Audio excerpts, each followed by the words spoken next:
And you can't even drive? I can. Are you stupid, eh? Are you a stupid fool? Well, why can't you drive then? You can't even drive! A bit grey today, isn't it? Hello, everyone, and I'm here. Welcome. Sipping a nice mug of Nescafe Gold at 3 p.m. Talking to my lovely friends, Time Stealer and Alex. Hello, sirs. Hello, Time Stealer. How are you doing this week? I am doing well. I've been watching Line of Duty every Sunday, and I was going to go fishing today, but I was given the call of duty to the line of duty, some might say, to attend Deepest Lore. And I've been playing Dark Souls because of your friend Morcar. He's made me want to replay it again. So I've been see. Well, just all of my stream guests, of course, follow the letter of the law to the letter. To the letter. You're Alex, only interested in bent coppers. Only interested in bent coppers. Yeah. You know, the reason I made that video, by the way, is because I'm convinced that the Arnott's old boss, the chief of police, is obviously the missing man. He's obviously the fourth man. Is he H, do you think? He's H, yeah. Well, yeah, that's what I think, but you never know. Anyway, Alex, hello, sir. How you doing? Hello. Yes, I have to start this with an apology. I'm the reason that this got rescheduled. A meeting in the office clashes with the original time. So, yes, we had to bring it forward a bit. And, yeah, I've got nothing to contribute to the Line of Duty conversation because I don't know. I'm too busy doing manly things, I assume. Now, do you think that there's a clip in the new intro of Deepest Lore about, you can't even drive? But, of course, if you took the train everywhere, you wouldn't need to drive, of course. So how do you feel about the car? Something we haven't really talked about before we get into the second part of our British rail history here. But, I mean, how do you guys, as a train enthusiast, Alex, what's your attitude towards the car? Well, I drive an MX-5, so I like driving a lot. No, it's not the great enemy. As we said in the last stream, passenger traffic was never the great driver of railway receipts, so I don't really mind. I like it. You can put the roof down on my car though, so it's quite pleasing. I imagine if you're sat in a Mark III Fiesta in the traffic in London, it'd be awful. Great. So we in fact, I thought as well as we go through train history. Every 15 minutes or so to spice things up a bit for the trucks in the chat. I thought I'd throw in nominations for the greatest train computer game of all time. And I'm going to throw in something in the chat reminded me of this because somebody said all aboard the AA train. Do you remember the Amiga game A Train? Anyone? That was like a kind of prototype early version of Railroad Tycoon. I thought I'd throw in a bit before A my Train. time. Yeah. I got a second-hand Amiga from my next-door neighbour when I was growing up, and we had Lemmings on it. That was one of the few games that we could actually make work.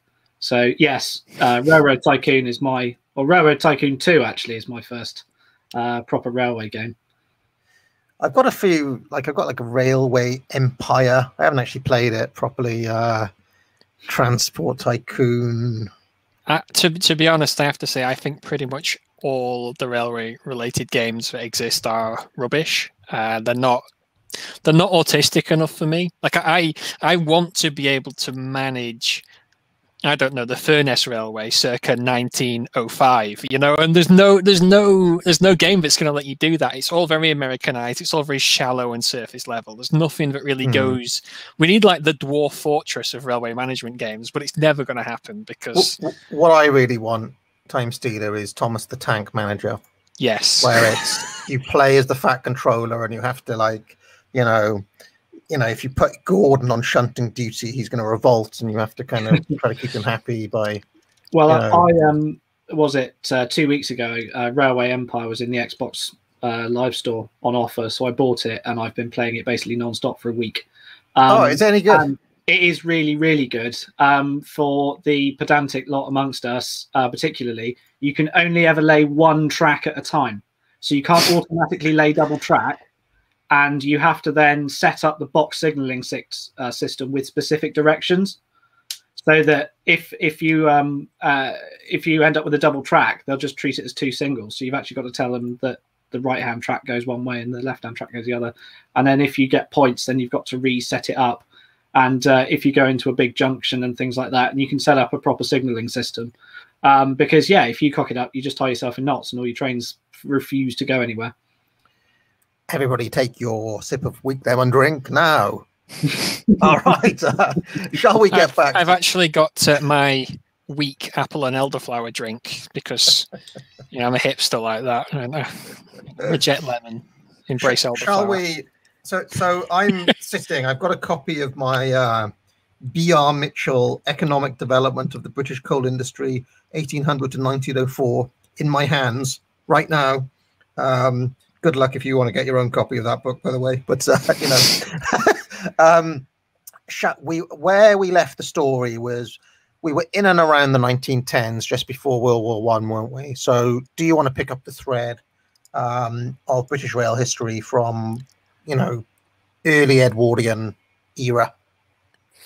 Well, as we sort of said in the pre-show chat, we're just gonna take it back a little bit, back to the sort of Victorian era, because I did want to mention an institution called the Railway Clearing House. And what that was originally, it was set up. Sorry. Yes, that is true. That is true. That was originally set up to distribute fares between various railway companies, because if you want to go from point A to point B in this time period, chances are you were going to be traveling on more than one company's train if you're going any sort of significant distance. So if I wanted to go to, for example, South Wales, I'd probably have to go over London, North Western, and maybe Great Western Metals and stuff like that. So the Railway Clearing House, but you only paid for one fare. So the Railway Clearing House was there to distribute all the fares across the different companies. And this was done by a small army of clerks, because this was before computers, of course, and they barely had typewriters. So an argument could be made that the British Empire was basically entirely maintained by a bunch of men writing in rooms. And actually at the time they were called computers. If you were a bloke who sat there doing maths all day, you were called a computer. Yes. Do we have any photos of computers? Are there any pictures of those men? I'd love to see what they look like. I'd assume so. Actually, find a Victorian computer. As a slight aside, I've got over there my 1906 correspondence course on, was it steam engine design and boiler making? This one. Picked this up on eBay for something. But weirdly, yeah, the sections in this book are steam engine design and boiler design, setting of stokers, piping, and then costing and estimating. And the costing and estimating bit is literally the how do you run a company in 1906. Wow. So, and rather beautifully, all the sort of pointing fingers, when it's pointing like this is how you set up an invoice. This is how you manage a filing system, because everything's done on paper. But all the pointing fingers are in a properly cuffed sleeve with the sort of pinstriped suit on. Just trying to find one. But yeah, this was the sort of middle manager jobs that an awful lot of clerks, so long as you were decent at maths, that's what you'd have to do. You would just sit in an enormous office. There you are. That is how do you set up a filofax. Wow. And assume that cast iron is 9 punts a hundredweight or something like that. Or so many guineas a week per square foot of office space or things like that.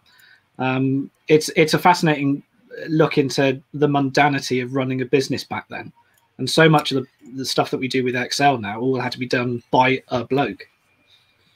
Yeah, there's a couple of little economics points about this, I guess, which is that if you ever read Human Action, Ludwig von Mises seems to place extraordinary weight on double entry bookkeeping as an innovation, and he talks about it quite a lot. This is the best picture I could find, by the way, at short notice. Would he have been a computer, this chap here? I'd imagine he would have looked something like this. Oh, yes. Yeah. That looks maybe a bit more like sort of the Edwardian era. But I did post a picture of a Victorian clerk. I don't know if it'd be a computer, but it's in private chat there. He's a chap who's let's have a look at him doing some clerking. Just that's his job all day, scribing away, scribbling. Well, I mean, so the 2 points I wanted to mention of this is it's first of all the extraordinary emphasis that Mises puts on the importance of double entry bookkeeping. And the second thing is that, we were talking about cars, and probably the most famous car manufacturer was Henry Ford. And for various reasons, Henry Ford despised accountants, and he refused to keep like written records. He wanted to keep all of the kind of main running of the company in his head, and wouldn't trust like accountants to run the show. And there's a famous story that when it was time for Ford to hand the company over to his son, one of the first things his son did was he kind of opened a kind of new center and a new accountancy department and hired all these people to come in and do it. And Henry Ford, he hadn't died or anything. He was just trying to kind of move upstairs and leave the day-to-day running of the business, to his son. When he found out about this, Henry Ford intervened and immediately shut it down and fired all the accountants again. So, like, he really, really hated them. I find that extraordinary, and I still don't really understand. Didn't the IRS have something of an issue with him just keeping all his accounts in his head? You'd think, like, make taxes a bit of an issue. Well, I mean, it's just one of those things where it's like, I wonder how Ford Motor Company managed to, like, how did they manage without like proper accountant until about the 1940s or something ridiculous? Does his issue with accountants come from the fact that a lot of accountants were from a particular group of people who originate in the Middle East? Well, I don't know. I don't know the ins and outs of his reasons, but I think it's probably more because, of course, the other innovation that we're not thinking about is electronic money. So all the money in the company would actually be in physical money, and if it wasn't in the bank, it would be in a massive Scrooge McDuckian vault. Because pay was actually pay. You went to a man, or probably a woman actually, was the pay clerk, behind a little office window, and you handed in your handwritten chit, which had been done by one of the clerks in a massive clerk's accounting space somewhere, and they would give you an envelope with a pay receipt and some money. Yes. Yeah, so, and in fact, those sorts of practices endured for. I mean, a few weeks ago, I did a stream on wrestling. As late as the late 1970s, a company like the World Wrestling Federation, run by Vince McMahon's father, all the wrestlers would be paid in envelopes by a little fat guy called Phil Zecco. Once a month they had to collect their pay. And of course, because everything was a handshake and nothing was written down, it would be very easy to, stiff the wrestlers on pay, or, because it was all on a honest trust system. And that was actually Henry Ford's whole thing, is that you have to look a man in the eye and shake his hand, and all deals were done like that. And that's a huge difference in the way business was done. I think that was a particular American thing, that idea of the handshake and so on and so forth. But, that way of doing business has basically died at this point in 2021. Nothing's done on a handshake these days, is it?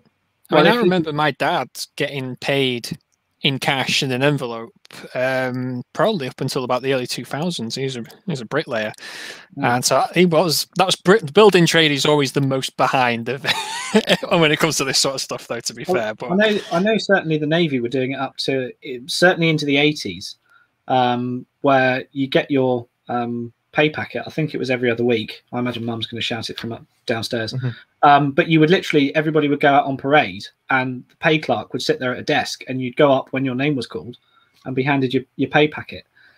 Mm-hmm. So yeah, pay people in cash. Interestingly, I was just perusing the index of my correspondence book to see how they would pay tax, and tax is not in the index.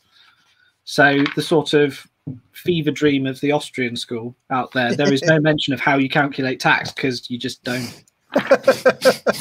So yeah, there's an awful lot of and this could come from I mean, you mentioned some of Ford's possible reasons, but my understanding, the more I've read, is that this is a very Anglo-Saxon way of doing business, where it's all on honor and trust, basically. High trust society. Very, very high trust Yes. idea, where you don't actually need to write anything down, because 1381 John Smith is not going to stiff you, basically.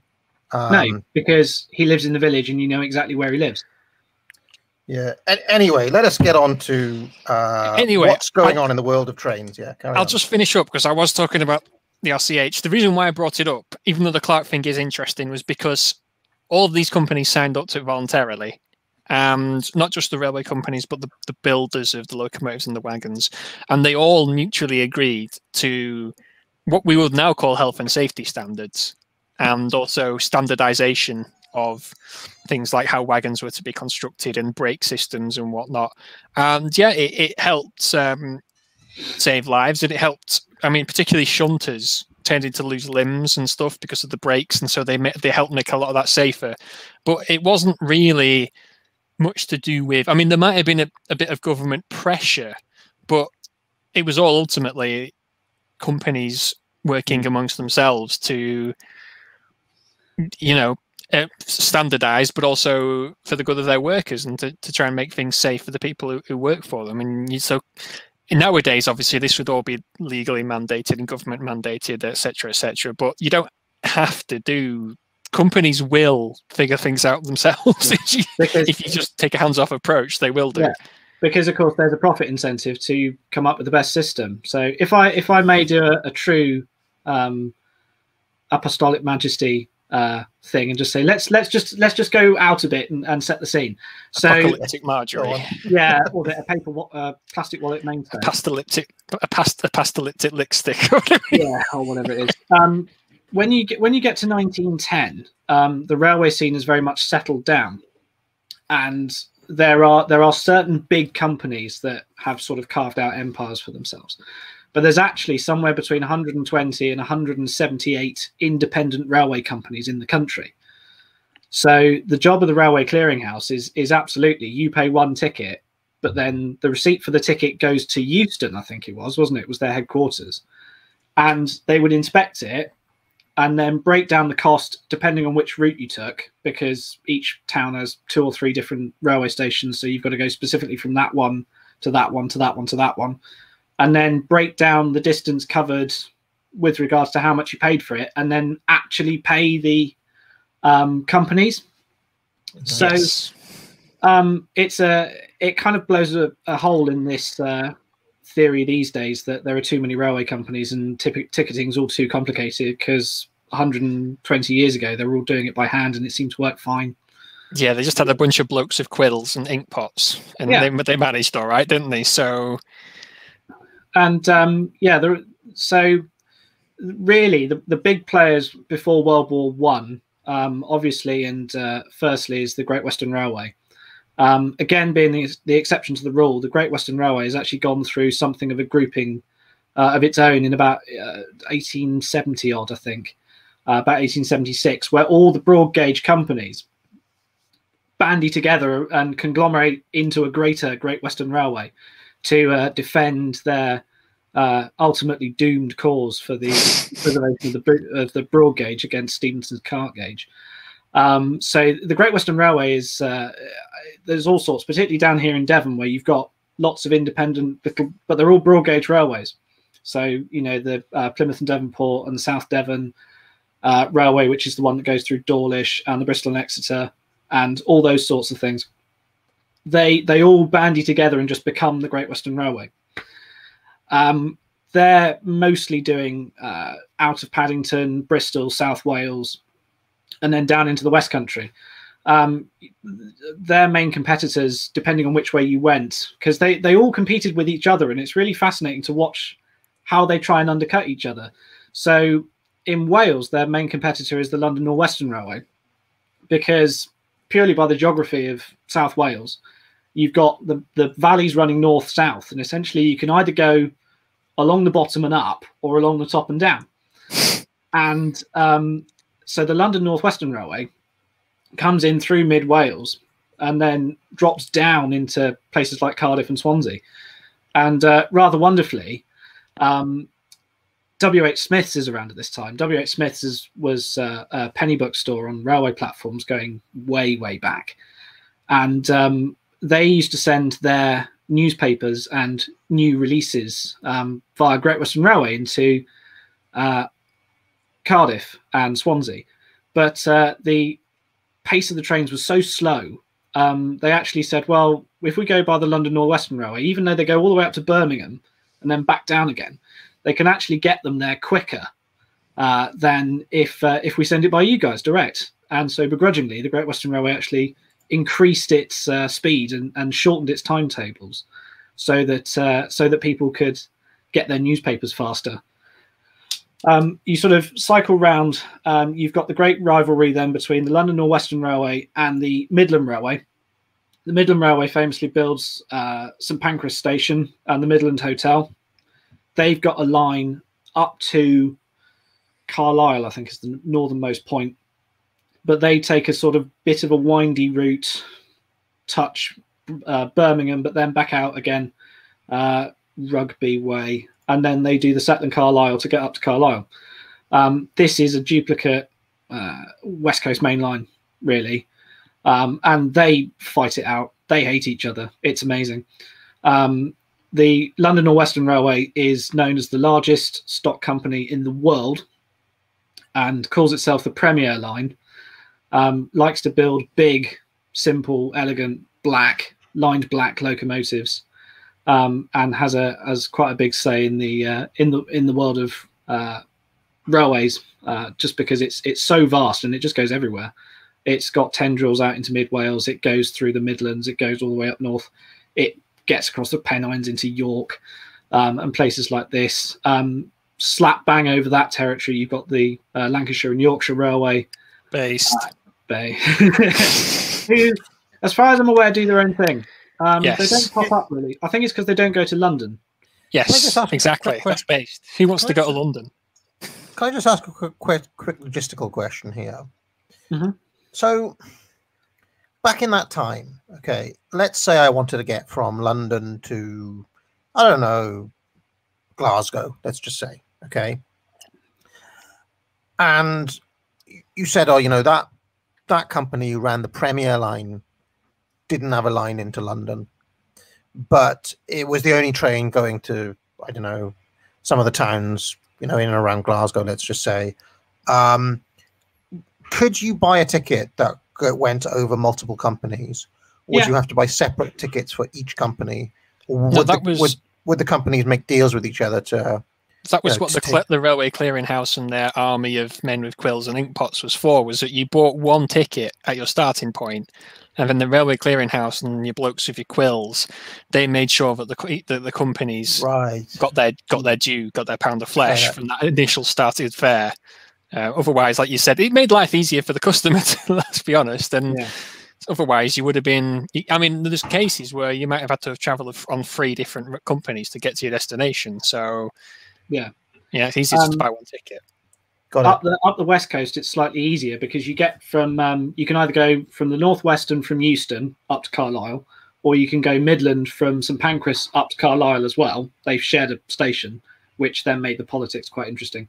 And then you catch the Caledonian Railway into Glasgow, or the slightly longer route is you go up the east coast. So you go Great Northern Railway as far as Doncaster, and then the Northeastern Railway picks you up in Doncaster and takes you as far as Newcastle, I think. They might have got to Berwick as well.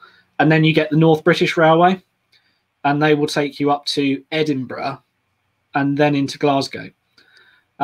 North British is one of those. It's actually harkening back to the Act of Union, because after the Act of Union, there was a campaign to eradicate the word Scotland and call it North Britain. Based. So, yeah.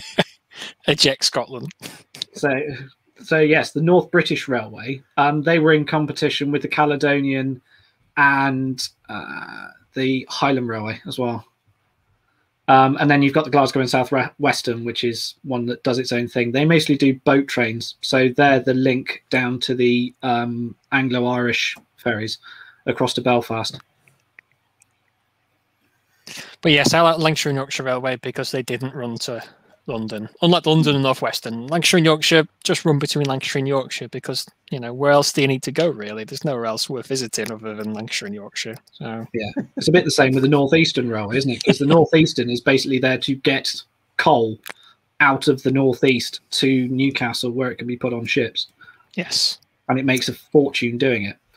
The last one, which is the one that never quite fits, is the Great Central Railway. So it's the last one to be built, and it's only finished in 1899. It takes on an enormous amount of debt to do it and never pays it off. Yeah. But they go from London to Sheffield. Interestingly, they're actually built to the continental loading gauge, so the space for an engine is bigger. Because even in 1899, they're saying, right, this is the connecting route to go down to London, then down to Dover and through a Channel tunnel. Just having a look at coal output, broken down by region. Okay, I've got the Northeast, Yorkshire, the Midlands, Lancashire, Staffordshire, South Wales, and Scotland. Which area do you think had the largest coal output of those regions? Right, go over it again. Northeast, Yorkshire, Midlands, Lancashire, Staffordshire, South Wales, Scotland. Do you mean Staffordshire? So it's at Staffordshire, Yeah. You probably say it was the Northeast, but I would think it was South Wales. In South Wales had the best quality of coal, but I don't know if they necessarily could out quantity the Northeast because they mined a lot of coal in the Northeast. So and again, they mined a lot in Yorkshire as well. I mean, they had it in Lancashire. Yeah, I'm going to go with the Northeast. I'll go with the Northeast. That's my guess. Yeah, it's actually interesting.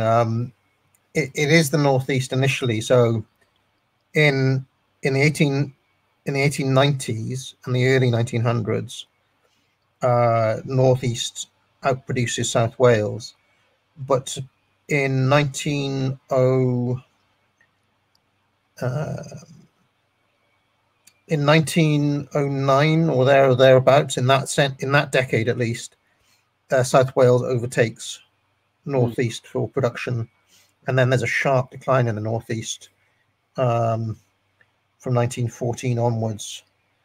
Reasons on that, whereas the South Wales output carries on going,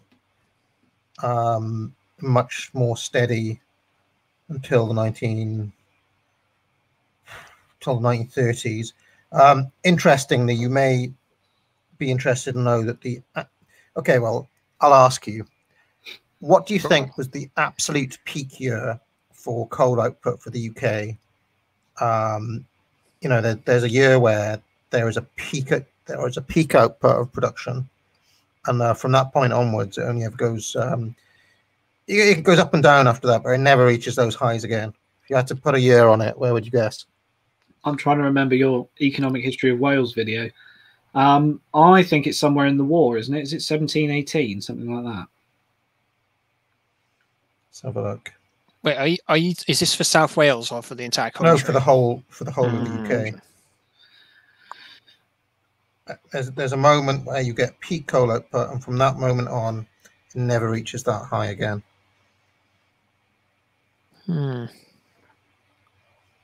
It's actually surprising. It's a little bit surprising to me. I am actually going to go for, this is the outside guess, some point in the 1890s.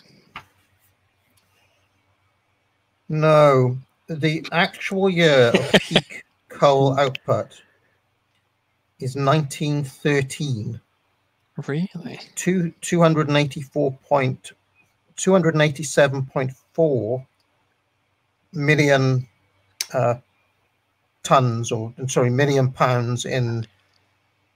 Sorry, oh, sorry, no, yeah, 284.4 million tons is the peak output, and then it stays over 200 basically for the rest, and up until the 60s basically, but it never reaches that high again.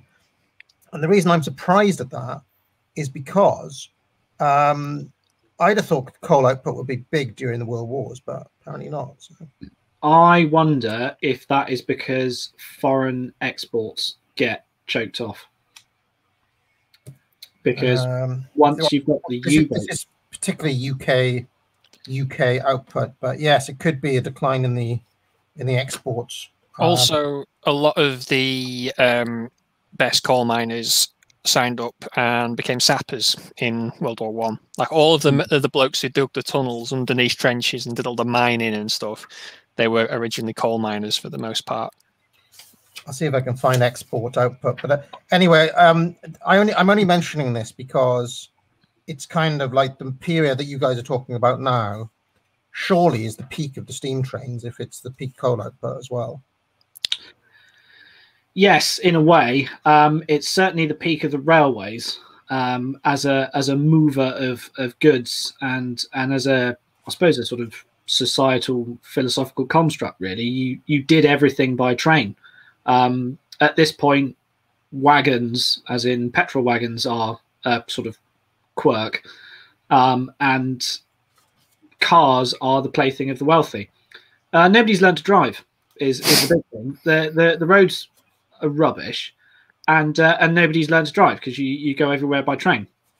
And it's one of the many outputs of World War One is the development of the petrol lorry for getting stuff up to the front. But then, of course, also you've got the tens of thousands of guys who you taught to drive all those lorries. So there's a massive shift. We're probably getting a bit ahead of ourselves, but in the sort of 1919, 1920, you demob all these lorry drivers, but then you also surplus all the lorries. So all they do is use their back pay to buy the surplus lorries. Use the back pay to buy the lorry and then set themselves up as a haulier. Yeah. Of course, the haulage business explodes in the 20s, but it's completely unregulated. So just like Uber now, because they just get to do whatever the hell they want, prices for transport comes right down, and it does pound the railways. They really suffer because of it. I'm just having a look now. In 1913, imports of petroleum for the entirety of the UK was 488 million gallons. By 1918, it's 1,324 gallons. So I mean, that's almost treble the amount of petrol imports. So that would suggest, just going on that raw number, that it's really in that decade, 1913 to 1923, let's say, where you get a massive explosion of petrol and oil imports. And to give you an idea, by 1950, that figure is, by 1951, 52, it's 26,000. That's a huge amount. It goes up a lot. It's all connected. There's a massive shift in the domestic energy demand. So before World War One, on the eve of World War One, and this is slightly unrelated, but the Royal Navy only has one class of ship which is oil fired, and that's the Queen Elizabeth class battleships. And they're only just coming into service. Every other ship in the Navy, and there are literally 1,000 of them, are coal fired. So the Navy on its own is burning 1 million tons of Welsh coal a year. Wow. Interestingly, for political reasons, although they exclusively burn South Wales anthracite in the ships, for office purposes, they actually buy coal from the northeast to keep the Geordies on side. Wow. Northeastern coal hasn't got as much heat in it, and it's smokier and clinkers up more. Yeah, you can't put it in Henry. No, Henry won't burn Northeastern lignite. But so yeah, and it does actually make a difference in the performance of the ships. You can not only physically get further, which for a global maritime empire is extremely useful, but you can also maintain the ship at peak power for longer. And it's really interesting to listen to accounts from the Battle of Jutland. I'd highly recommend the YouTuber Drakenfell for his series on the Battle of Jutland. But halfway through the battle, the Germans, because they're burning crap by that point in the war, actually have to physically slow the fleet down so that the stokers can clean the fires. And that's a horrible job, where you've got the furnace is, 15, 20 feet long. And you've actually got to put the irons in, break the fire up, because clinker is molten ash, which then solidifies back into a non-combustible, it looks like sort of putty, that coats your fire and kills it. And the only way you can get rid of it is actually to physically break the fire up, break the lumps of clinker up so it goes between the bars and falls in the ash pan. Or if you get a really, really thick lump, you actually have to physically shovel the bugger out. And yeah, you've got to sort of fold the fire over to one side, clean the bars off, push the fire over to the other side, clean the other half of the fire bars out, put it all back on, these sort of embers that you've ended up with because you haven't stoked it for a while, and then build the fire back up again in the hot furnace. And yeah, that will knock 6 or 7 knots off your speed for half an hour. So there is this sort of lull in the Battle of Jutland where everybody's cleaning their fires. Everybody will be pleased to know, by the way, that I've put away my massive books of economic stats. Just one point to note, actually, about the oil industry. Go on. There's a really interesting book called Oil on the Rails by the Historical Model Railway Society. It's quite an easy read because it's not massively in depth, but it's very interesting. The railways were sort of there from right at the start when it came to the oil industry, and they were the ones who carried crude in tank wagons. They carried refined petroleum in tank wagons, etc. And they essentially played quite a big part in their own downfall ultimately, because they were the ones who, if you need to carry any bulk commodity back then, you've got to use the railways. Literally shipping the seeds of their own destruction. Exactly. No, they literally were. Yeah. they I mean, Henry Ford using trains to transport his oil to. Is that what would have been happening? Shipping his cars to his customers.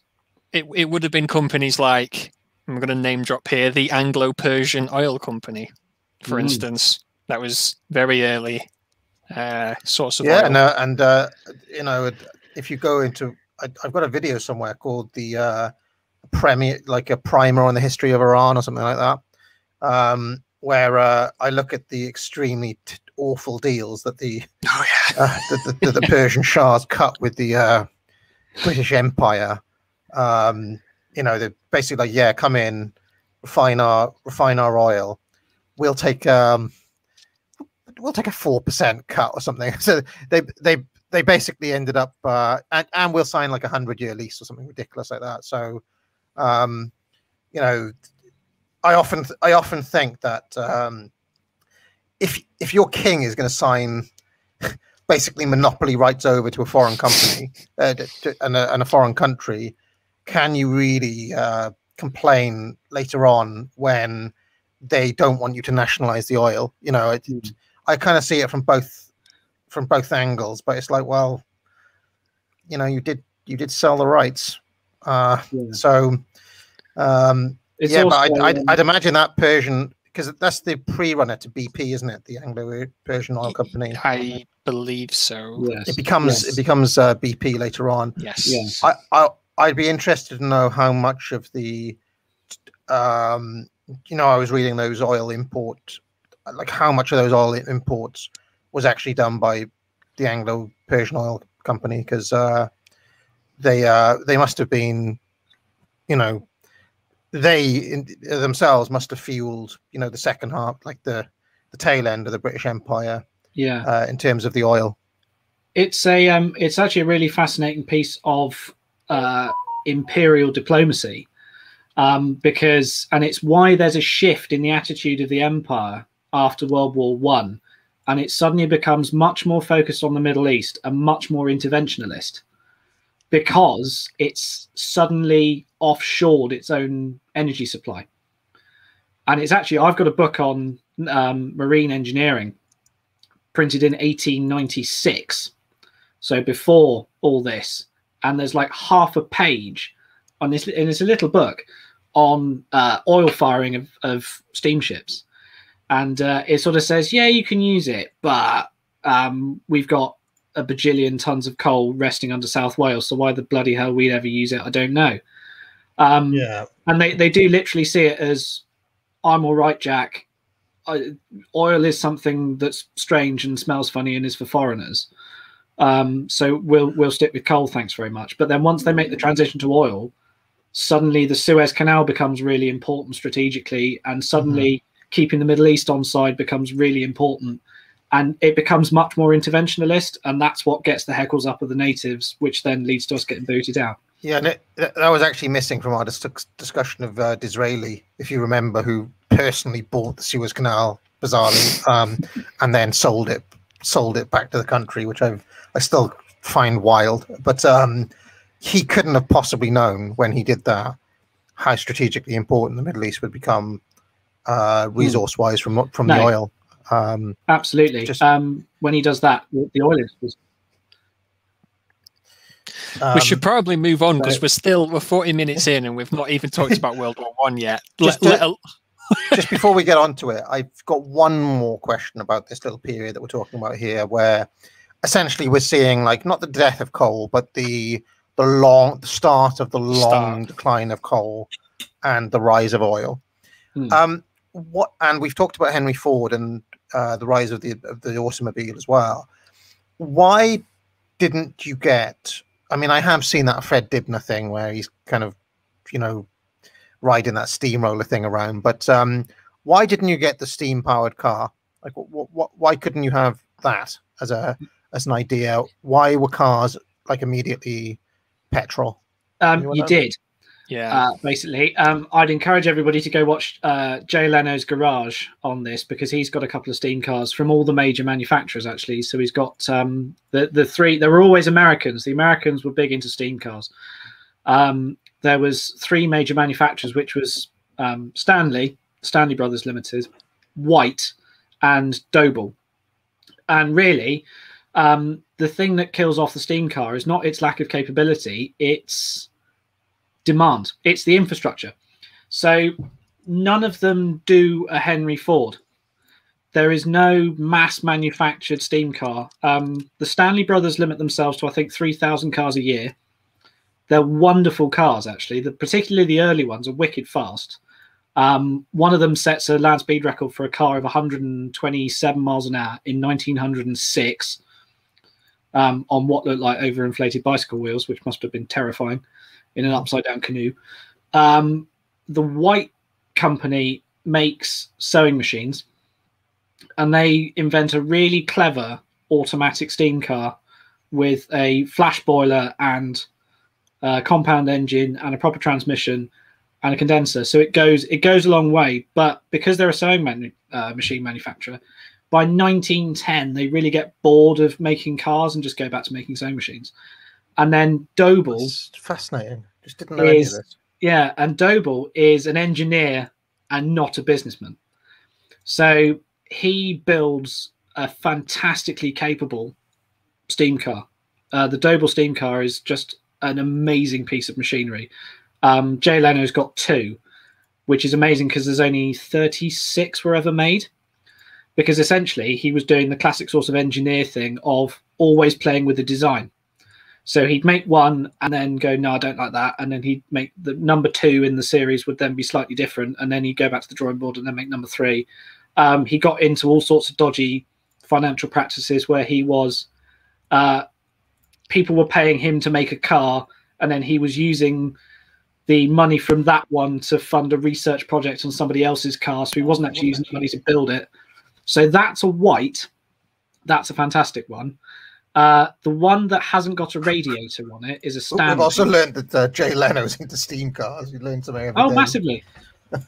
And yeah, that grey one is a Doble, and that will do 100 miles an hour, no problems. Wow. Really, if you're an engineer, it makes 1,000 pounds-feet of torque from rest. There is no gearbox. It just goes. It just gets faster and faster and faster. That's a Vanderbilt Cup racing car. That will do 75 quite happily. And then the whites are a bit slower.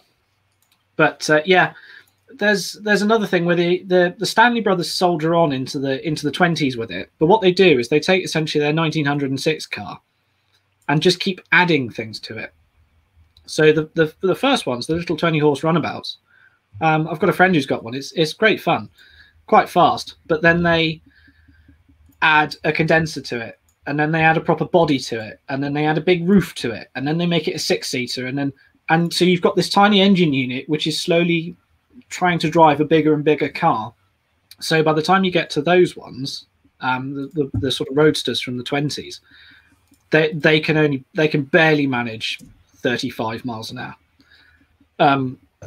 Tell you what, this is something I've never even heard of before. Maybe I'm just sheltered or something. But if you've never heard of these steam cars in chat, give me a 1, and if you have heard of them, give me a 2, because I've never come across these. I didn't even know. Like, if you just showed me a picture of this car, I'd assume it ran on petrol. I wouldn't think it was a steam car, you know. There's also steam lorries as well. I find them very. I posted a picture of a Centaur steam lorry in the private chats. I love those. Alex probably knows a hell of a lot more about those than I do, but they're fascinating. Just a lot of them. They were very popular in like the 20s and the 30s, even though petroleum was obviously becoming big. People did seem to like their steam lorries for some reason. So that runs on steam, does it?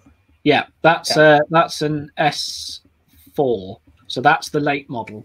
You can't see it because the boiler is actually in the cab with you, sat slightly behind you. So it's sort of here. And the chimney comes up through the back of the cab. Unfortunately, they're not killed off. Everybody says they were killed off by World War I. They're not. During the war, the British Army buy about 30,000 Foden steam wagons. I think 5 and 6 tonners mostly. So they're the ones that go on the roads in the 20s. What really kills them off is tax. The tax system. Because in the 1920s and into the 30s, and I think it's the 33 Road Traffic Act is the one that really kills them off. They calculate road tax based on axle weights. And obviously a steam lorry is much heavier than a petrol lorry. But then in the 1933 one, it's the wetted surface of the boiler, which is a very weird way of saying how much water have you got in it. And obviously a petrol lorry, you haven't got any in it, so you don't pay that tax. And it's very, very much like the emissions taxes that we have in this country now. Wow. Do you know, I'm formulating a very strong desire to go to a vintage fair where these sorts of vehicles exist. I told you on Twitter, didn't I, yesterday? I think you should go to a steam fair. Yeah. To see the army of reactionaries that don't act on Twitter, essentially. Yeah, I'll go there. I'll be like, I'll be selling little copies of James Burnham's Machiavellians from my from my raincoat, you know, subversive literature. But anyway, why don't we? I know. Hey, mate, you want to buy this copy of Ride the Tiger? Ride the steam lorry. Ride the steam lorry.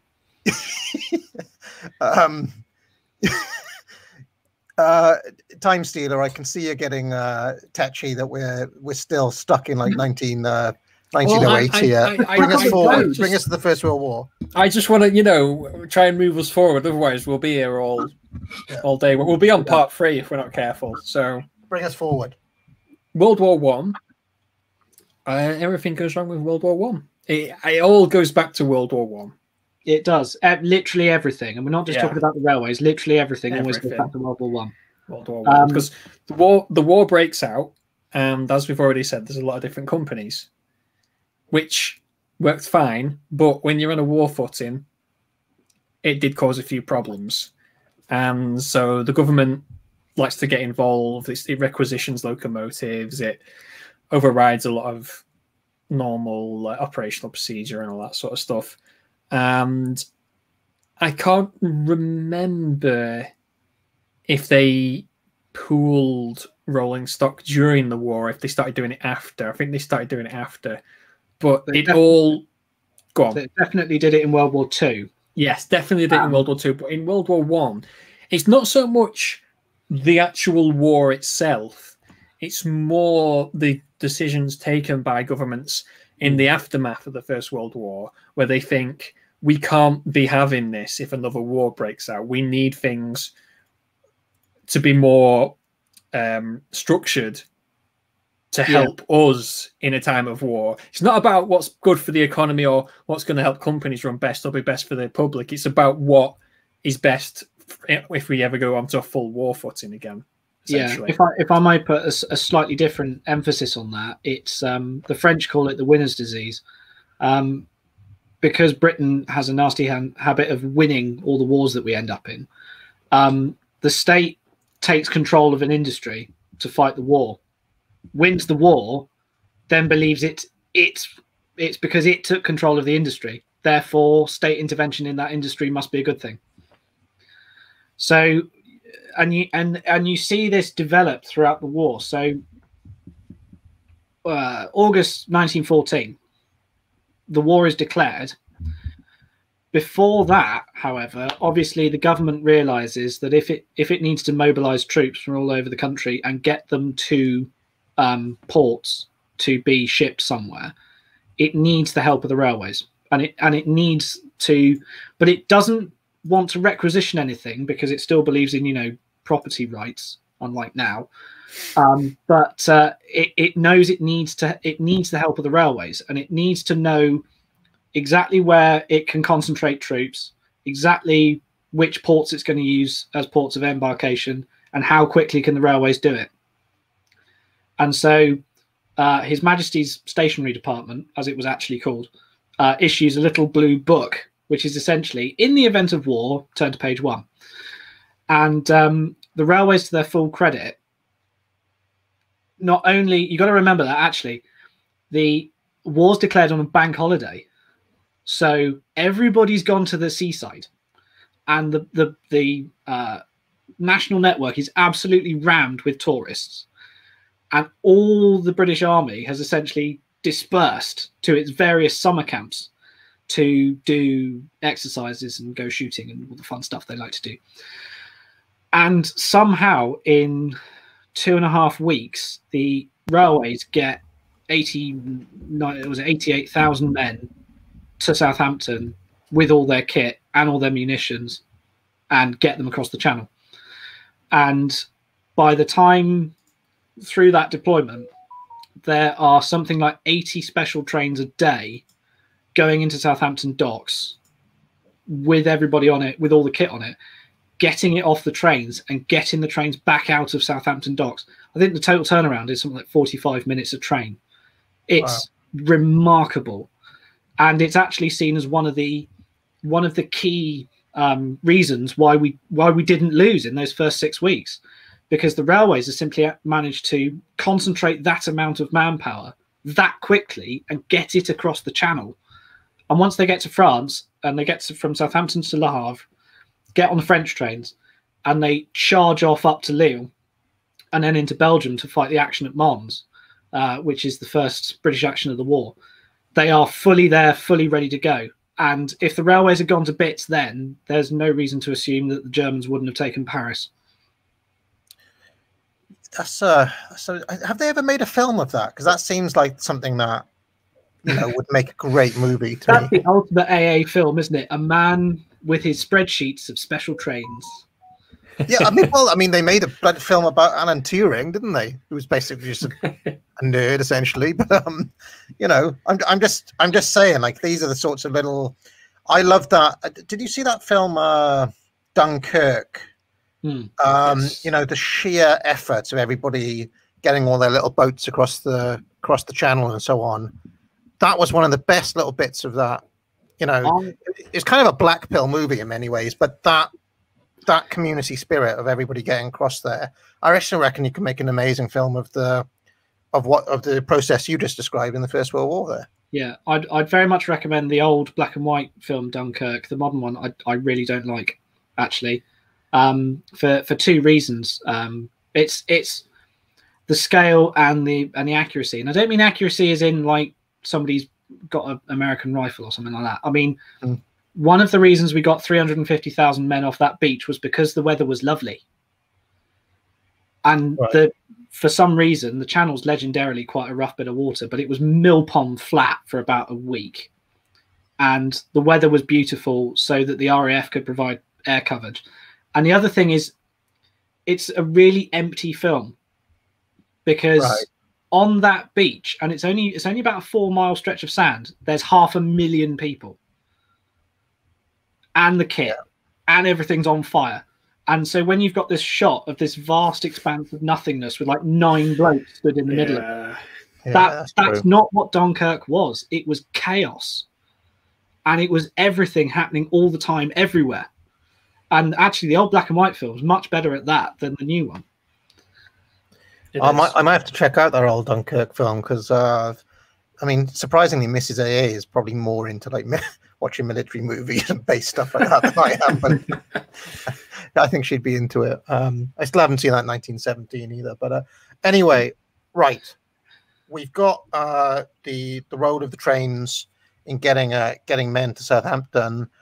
What sort of engines are around in this period? Because we haven't really looked at any trains. What's train porn for a while? Yeah, what are some big ones? So the ones that are going to be pulling those trains are things like the London South Western Railway T9. That's a nice one. Let me get this one up. London South Western.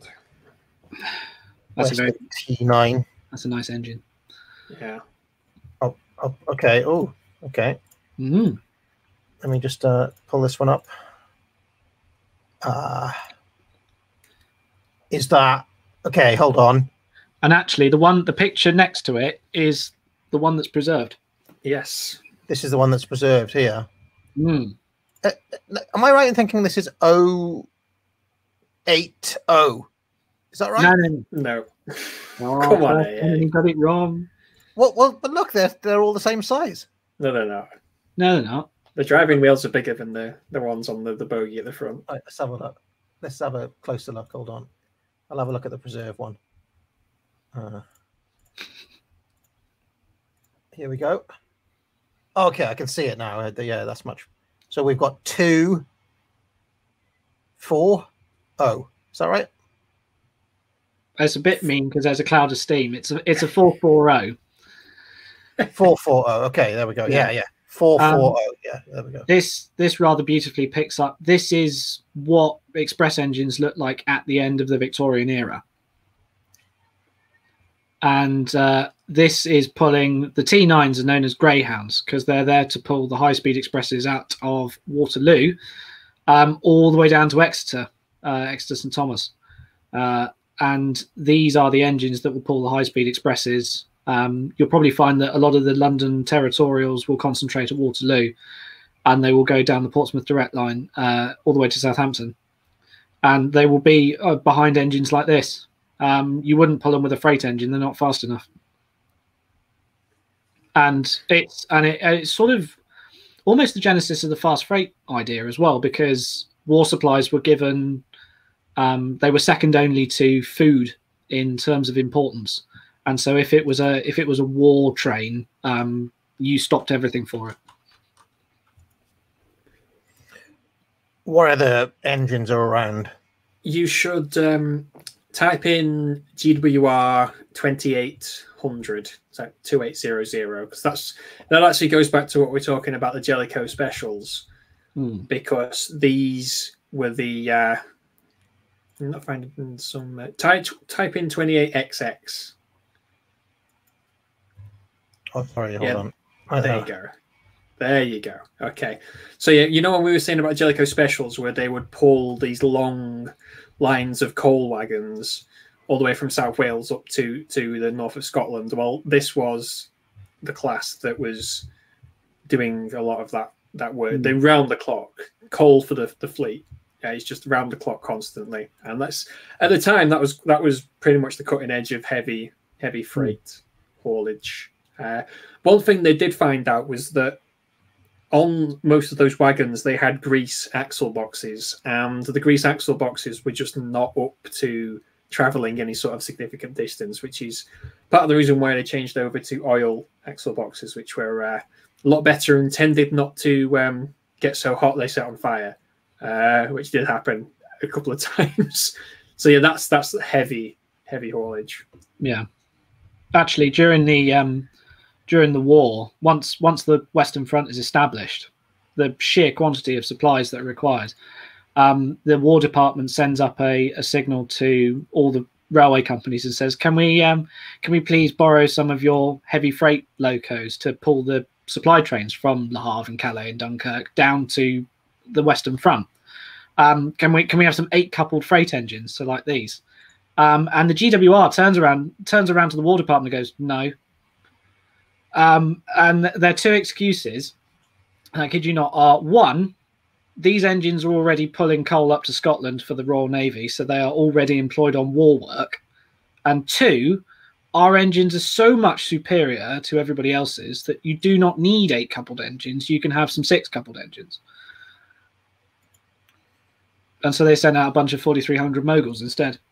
And Dean Goods is. Dean Goods. Now, just before we get off this GWR train here, I spotted in our little private chat when you guys were talking amongst yourselves about what you wanted to cover some kind of strange begrudgingness on. Explain to me the GWR reticence. Was that you, Time Stealer, or was that Alex? I can't. Well, Alex is the GWR fanboy, whereas I'm more reticent to speak about the GWR because they're just a bunch of pretentious ponces, really, aren't they? Let's be honest. And I'm an LMS man through and through, being a good Lancashire lad. So that's my personal preference. A proper working man's railway. And this just sounds like Northern Cope to me. They're elite. They sound elitist. That's obviously absolutely, that's good, isn't it? Absolutely. And it comes out by the fact that the famous chief mechanical engineer of the LMS is William Stanier, who they poached from Swindon. So de facto, every engine built there after 1932 is a Great Western engine anyway.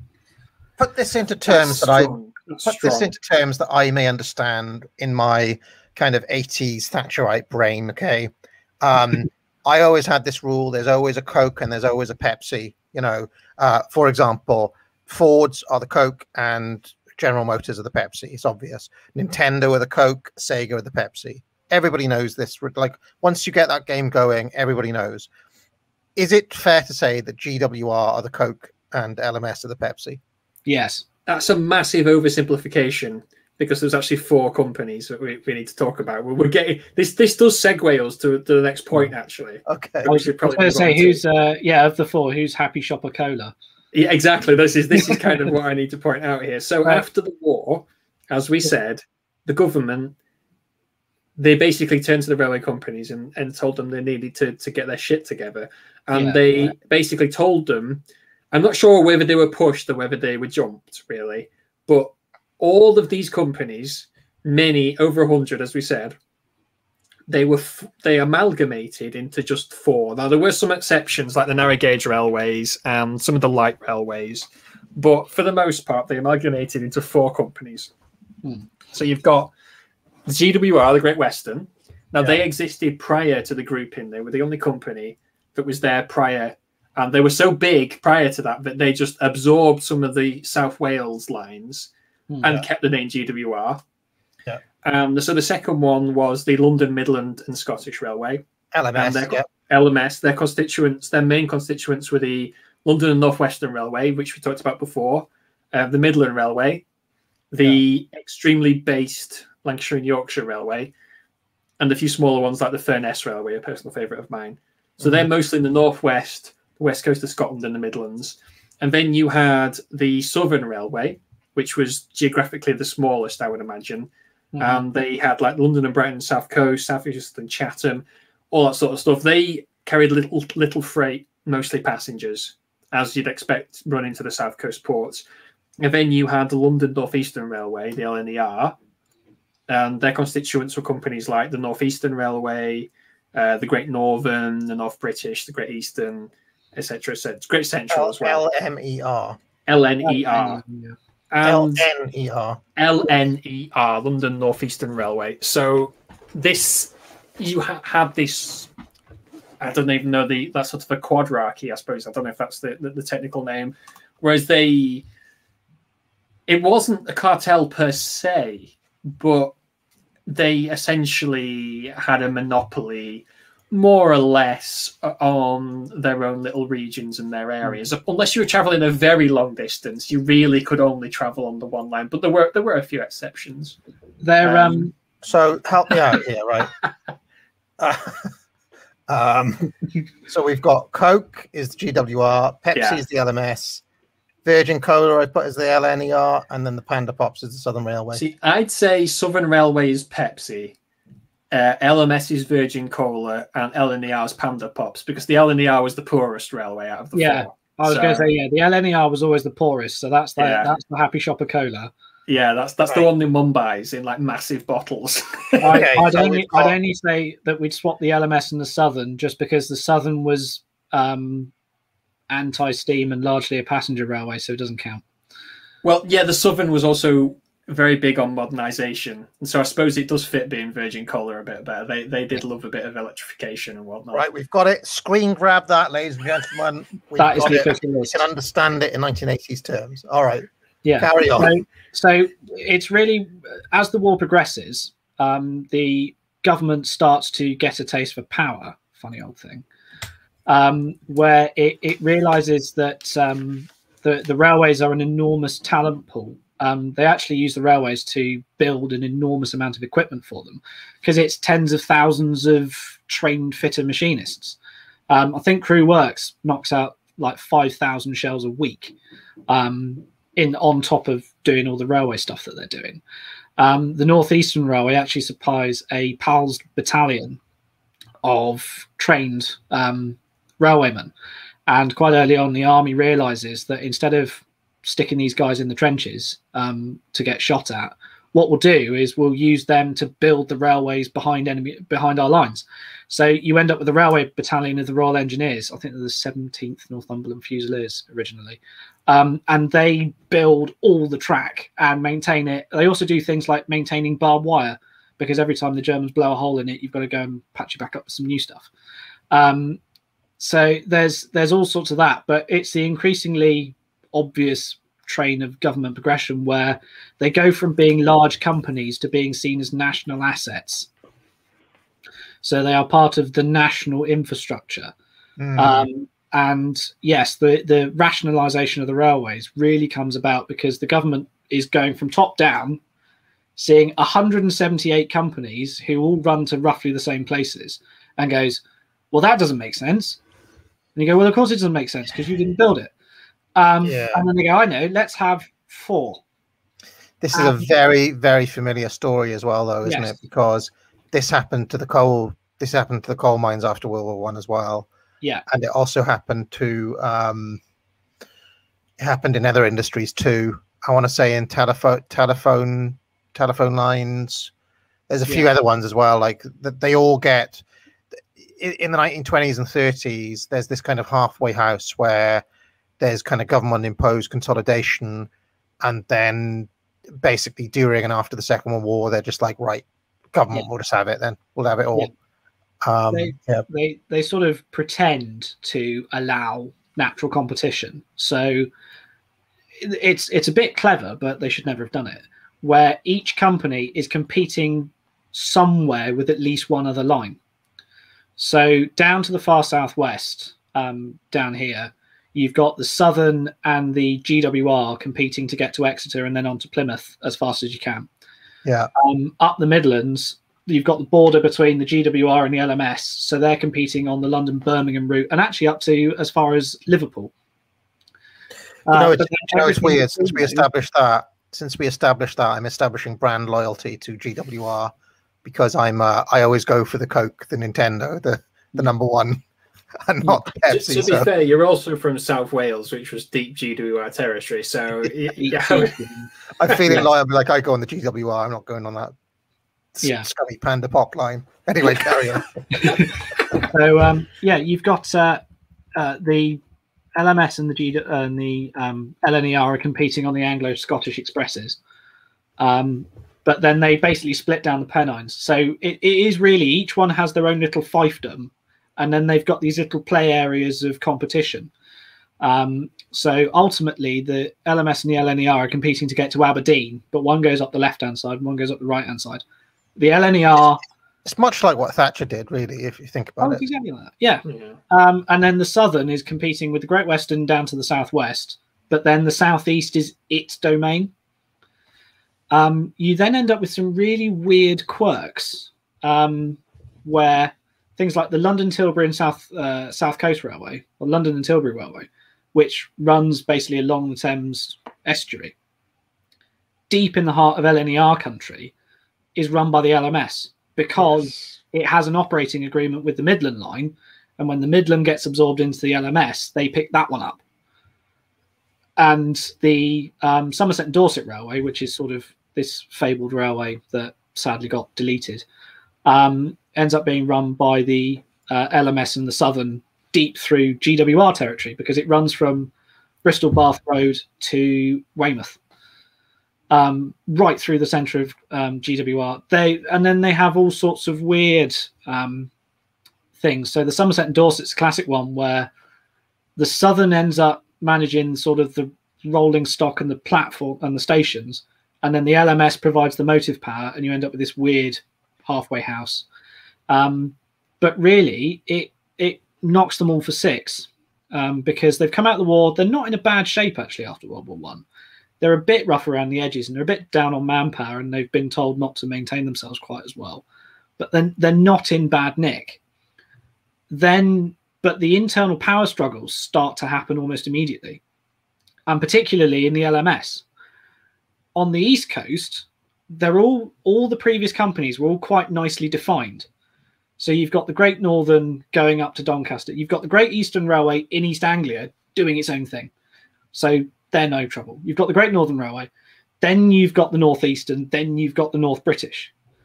In the LMS, you've got the Midland and the LNWR, who were direct competitors and who hated each other. And the moment they just go, right, work, it falls to bits.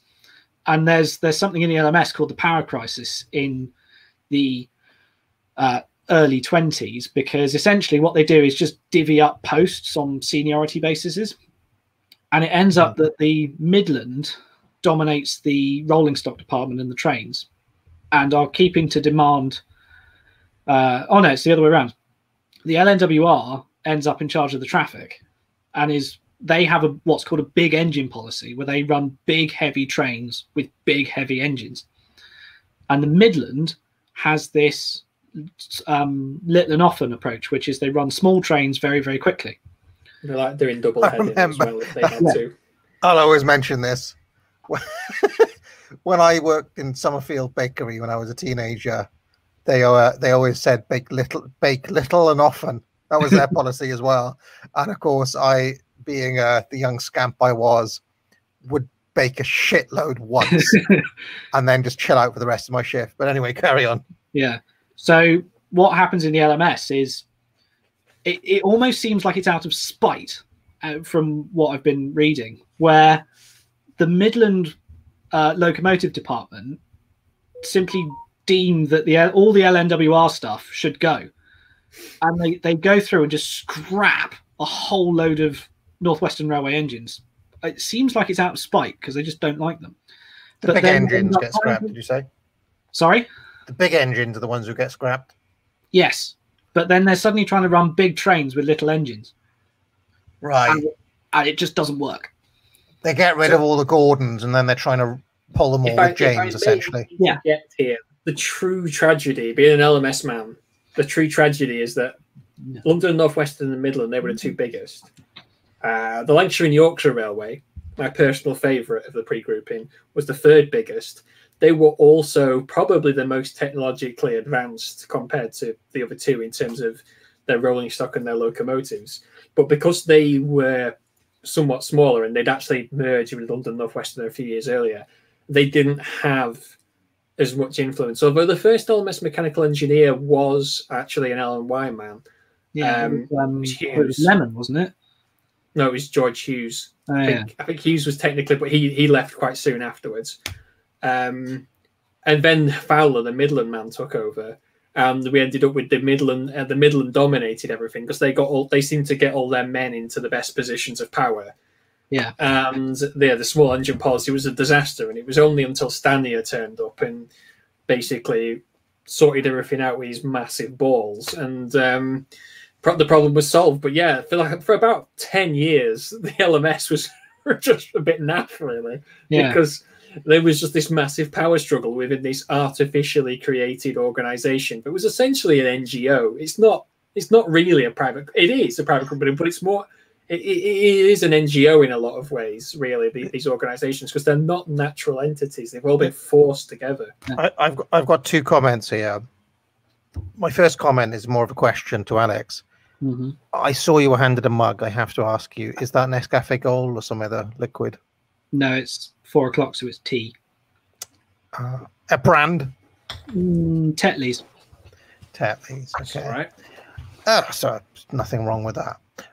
The second thing is that this is going to sound weird, right? But when you're into economics and looking into the histories of companies and things like I am, I kind of love this idea of the remnants of old companies within, because when you follow the history of a lot of companies, you end up with all of these kind of little rumps and kind of, you can almost see it in Amazon, right? If you ever go on Amazon, it's like, oh, there's the rump of love film, and there's that little bit there. And listening to Time Stealer talk about that, it's probably the first time I've ever had a chance to mention that this is one of my strange little loves, is seeing the kind of dead husks of companies within new companies.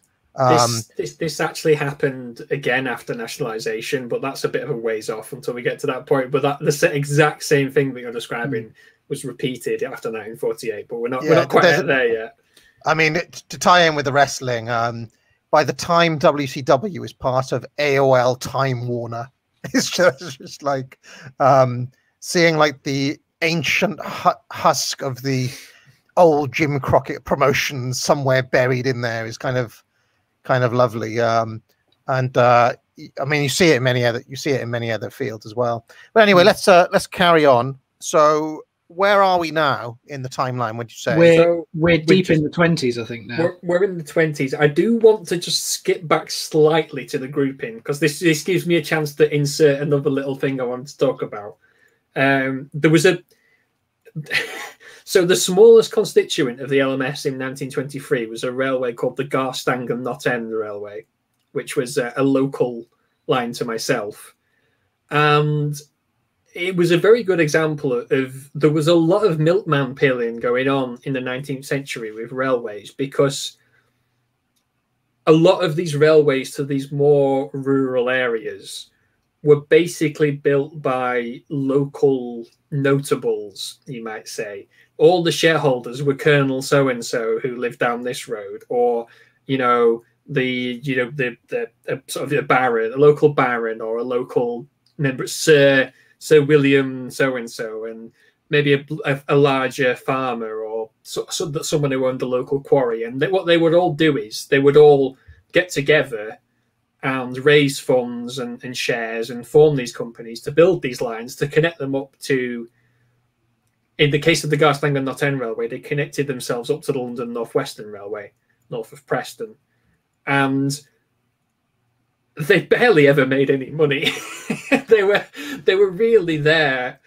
They were run for the benefit of the local community. So in the case of this, it was there so that the farmers could get their produce from this rural part of Lancashire to Preston and then beyond. And like I said, the shareholders very rarely received any sort of dividend on their invest. Some years they made a very small profit. It was all a bit of a tin pot operation. But you would never get that now, because obviously in this time period, people were paying very little tax, and the government was a lot smaller, so people would take it into their own hands. I mean, is that a good example of what the Keynesians and the socialists, I guess, would call public goods? They've got this idea that the free market can never provide public goods because that line's unprofitable, so it wouldn't exist. That's where the central planner needs to step in and say, there needs to be a train line here. We're going to run this. But you're providing an example of where essentially the market is providing a public good.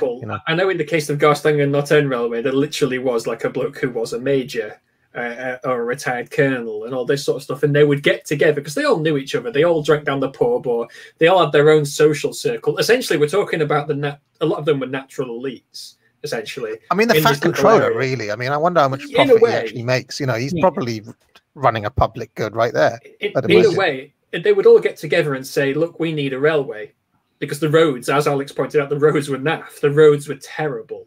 Dirt tracks, basically, and said, "Oh, we need a railway," and they just got together and they did it. They put money in their hands in their own pockets, and they did it. Yeah, these were the sort of heroic men of action. They wouldn't, and it's exactly the same around here. And I'm sure there's many a listener who's experienced this, where there's an old line that Beeching took up. And then for about 30 years, people have been writing angry letters in the local paper saying, why hasn't the government put it back? And that is not a concept that these people would have been able to comprehend. It wouldn't be, why hasn't the government done this? It's, I am going to do this. Yes. I want that line, therefore this is what I am convinced that standard economic models, Chicago School, Keynesian models, whichever you want, whichever branch it is, because they're running on what they call rational choice theory, and the idea that the only reason that anything is ever done is for profit. This can't be processed by that.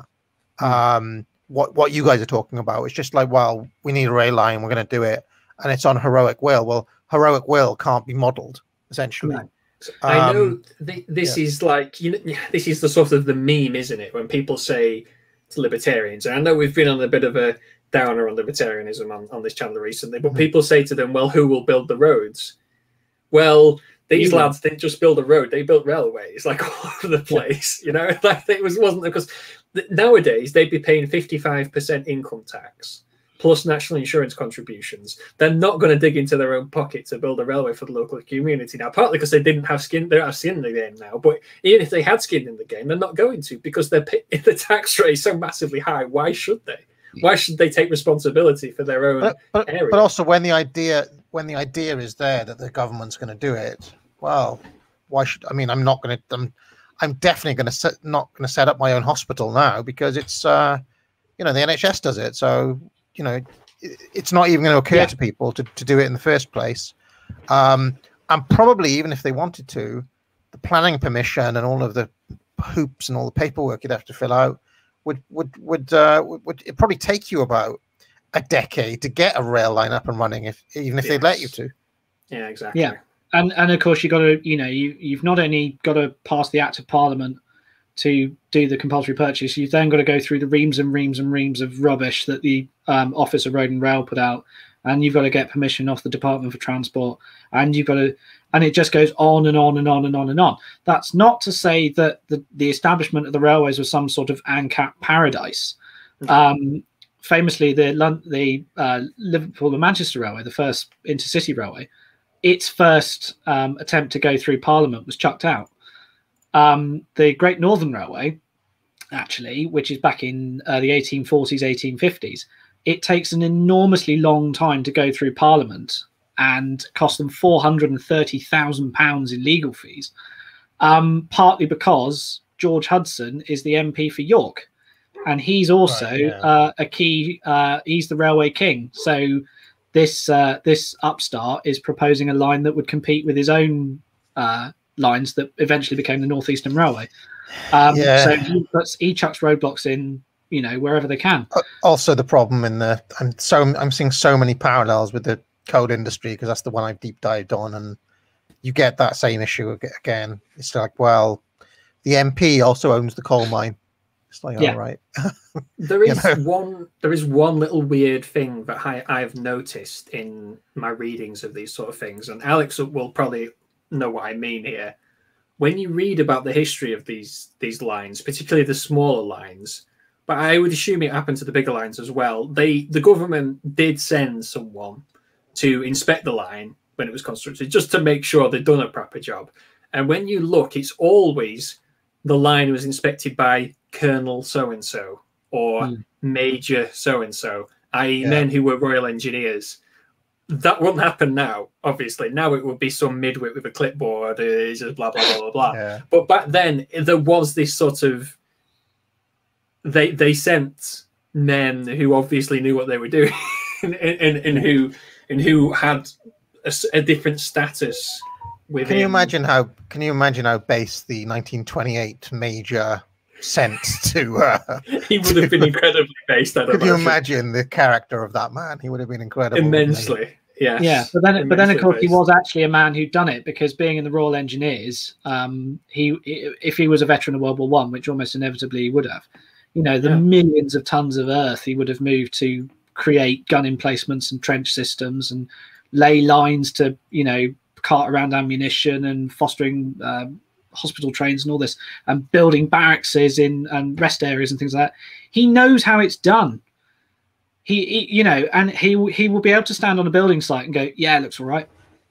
Yeah. Or you can be damn sure that if you hadn't done it all right, he'd be ringing in your ears for some time after that. As long as he has a magnificent moustache, don't really mind. Shall we fast forward now? Try to catapult us into the 30s and just before World War II. What's happening in the next decade? 30s. Go on, Alex. Obviously, the big thing we need to talk about is the Great Depression, and the Wall Street crash and the recession hit the railways in a sort of interesting way, because their freight receipts are actually dropping throughout the 20s. Yeah. But they just about managed to cover this all up. And all of a sudden, everything goes wrong. And it's something like a third of their freight traffic just dries up. Because you've got to remember that we're still a manufacturing-based economy. So there's an enormous amount of large, heavy objects that need to be moved between static locations, which is what the railways are for. And suddenly, the steel mill's shut. So not only do you not need to move the steel, but you don't need to move the iron ore, you don't need to move the limestone, you don't need to move the coal, you don't need to move the manufactured goods, you don't need to move the people. And once it starts to implode, it collapses really quickly. Yeah. And one kind of factor behind that as well during the Depression that people forget about, it's not just that there was a bad economic situation around the world, is that every country turtled up. So you get massive protectionism in this era as well. So that probably would have, I don't want to say half, but it would have massively dented British exports in this, or the export of every country, because countries have stopped trading. Yeah, I mean, Britain's fairly lucky because we've got the Empire as a captive market. But yeah, it doesn't help in the slightest. Really, the railways are hit really hard by the Great Depression, and then guess who comes to the rescue? It's the government. It's the government promising low interest loans.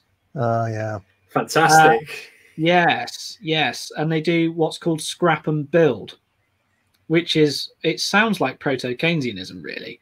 The government offers low interest loans to the railway companies to modernize.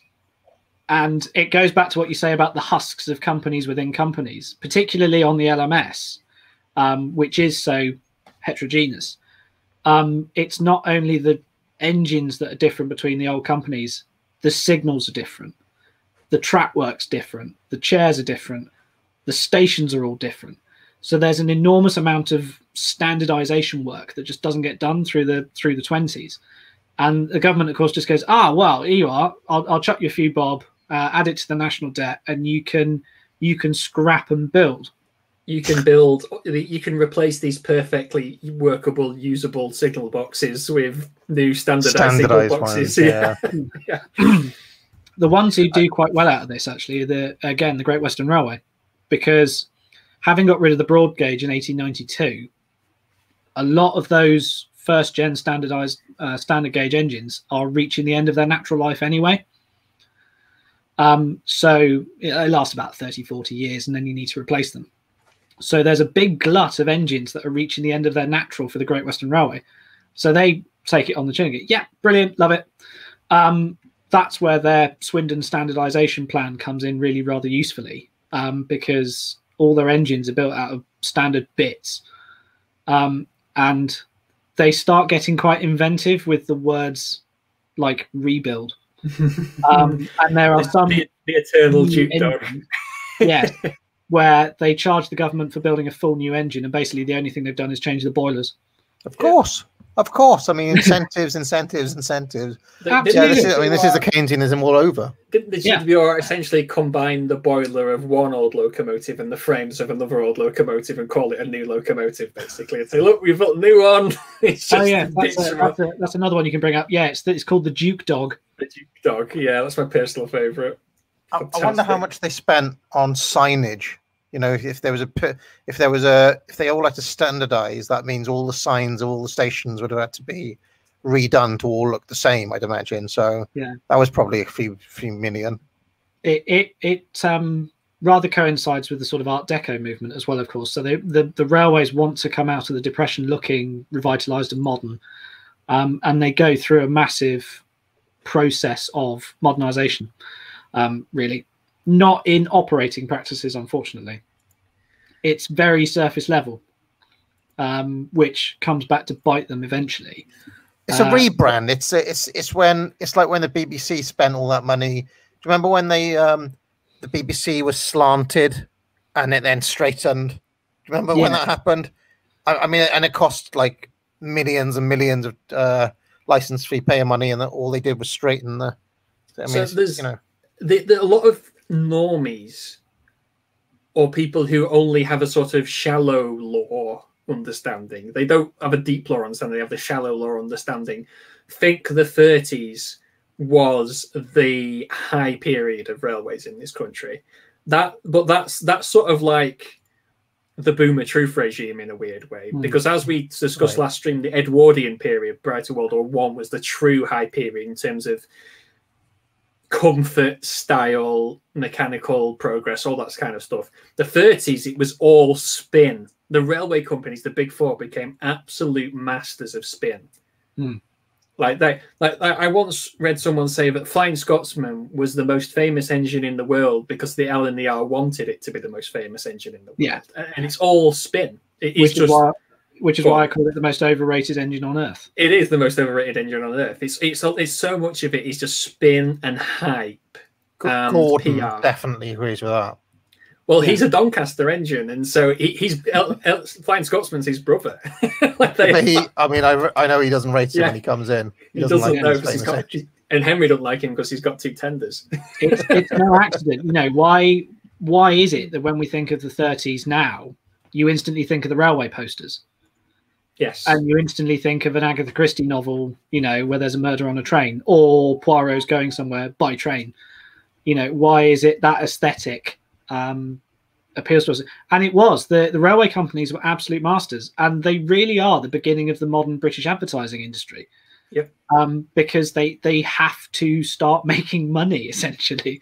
The LNER is always the poorest because it's saddled with the debts of Royal Scots. Now we're talking. I picked up a Patriot class. I saw this was the LMR flagship train in the early 30s. Yes, yeah. LMS. This was the LMS trying to dig its. Now we're cooking with diesel. No, actually not diesel. Not diesel. Steam. Steam. These are quite interesting engines because they go to a contractor. They go to the is it North British? I think in Glasgow. I don't think it's Dubs. Yeah, it's North British. Yeah, again, North British Locomotive Company in Glasgow. You wouldn't get away with that these days. And say, can you please build us an express engine that will do the London to Glasgow run non-stop? And they go, yes, of course. And they go, oh, by the way, can it look like a Midland engine? So we've got a tiny Midland tender behind it. We've got a Midland cab, a Midland boiler, where the firebox cladding comes over the splashes of the back wheels, and a tiny chimney. I always think the chimney looks comedically tiny. Got the Midland smoke box as well. It looks like a Midland engine from the front. And the main mechanical thing was the infamous Midland axle boxes, which were just rubbish. They were awful. So these engines comes out. They're all right. They can do the London Glasgow run non-stop. What's this extra armor in the front? Is that it looks like it's trying to shield from like flank damage or something? They're smoke deflectors. Yes, smoke deflectors. Okay. What does that do then? What they do is they actually, as the air hits the front of the engine, obviously it's got to go round the smoke box. What the smoke deflectors do is stop it just going off. It actually has to run down the sides of the boiler. That then creates an upcurrent over the top of the boiler, which then lifts the smoke clear of the engine. Because what they were finding was as these engines got faster and faster, the smoke wasn't rising, or it would just come back into the driver's face, which not only gave him carbon monoxide poisoning, it also meant he couldn't read the signals. So essentially what you steam train hipsters are saying here, if I can understand things correctly, is that this train that we're looking at here and similar are like very highly rated, but and they were good trains and so on, but they're probably a bit overrated, and you prefer their early work. Time Stealer, is that right? You prefer LMR's early work to this mainstream material here? No. This is technically the early work. The later LMS work, when you get to Stanier, is the best work. It's good stuff. That's the best. Yeah, he was the Giga Chad of locomotive design. This is kind of mediocre. Yeah, the worst example I think from the early LMS is called a crab. It's the LMS Hughes crabs, and they really are crab. The crab is a fantastic locomotive, though. Like I will defend the crab. It's fantastic because it was a Lancashire and Yorkshire design, essentially. Well, that's what I'm saying. It's a Lancashire and Yorkshire design that he was working on when it was still a company. They then get amalgamated with the Northwestern in 1921. So they sort of shelved the design, and he's still playing about with it. And then when it becomes the LMS and Hughes becomes the CME, this is his first design. But again, the Midland Operating Department demands that it uses a Midland tender. So we've got a Lancashire and Yorkshire engine with a sort of LNWR features on it, with a Midland smokebox and a Midland tender, which isn't even the same width as the cab. So this is a bit of a mess, this engine. It looks quite nice to me, though. I know nothing. Mechanically speaking, in terms of its capabilities, it was fantastic. It had quite advanced for its time. It was just a bit of a mishmash, really, because they didn't know what they were doing. Because you've had all these companies that have been forced together, essentially, who don't really like each other, and you get something like this. And the stuff they made after this for a while was worse, really. And then, as we said, you get Stanier coming along, and he sorts everything out. But for a while, it was poor. It was poor. Yeah. All right, so. I mean, and then you've got the Southern who just started electrification of their lines, and they didn't really build a huge number of steam locomotives in the 20s at all, because they were just creating electric multiple units for commuter traffic and stuff. Let's have a look. Southern electric train, 1930s. What does this look like? This an example of it? Yeah. Yeah. Well, that's in New Zealand, but yeah. Is That's it? in New Zealand. Go on that one there, yeah. There we go. Right, let's get a closer look at this one. So all of you who live in the southeast and you get the third rail, electric sets, that's all the Southern Railway. It's still they still haven't converted it to overhead for some reason.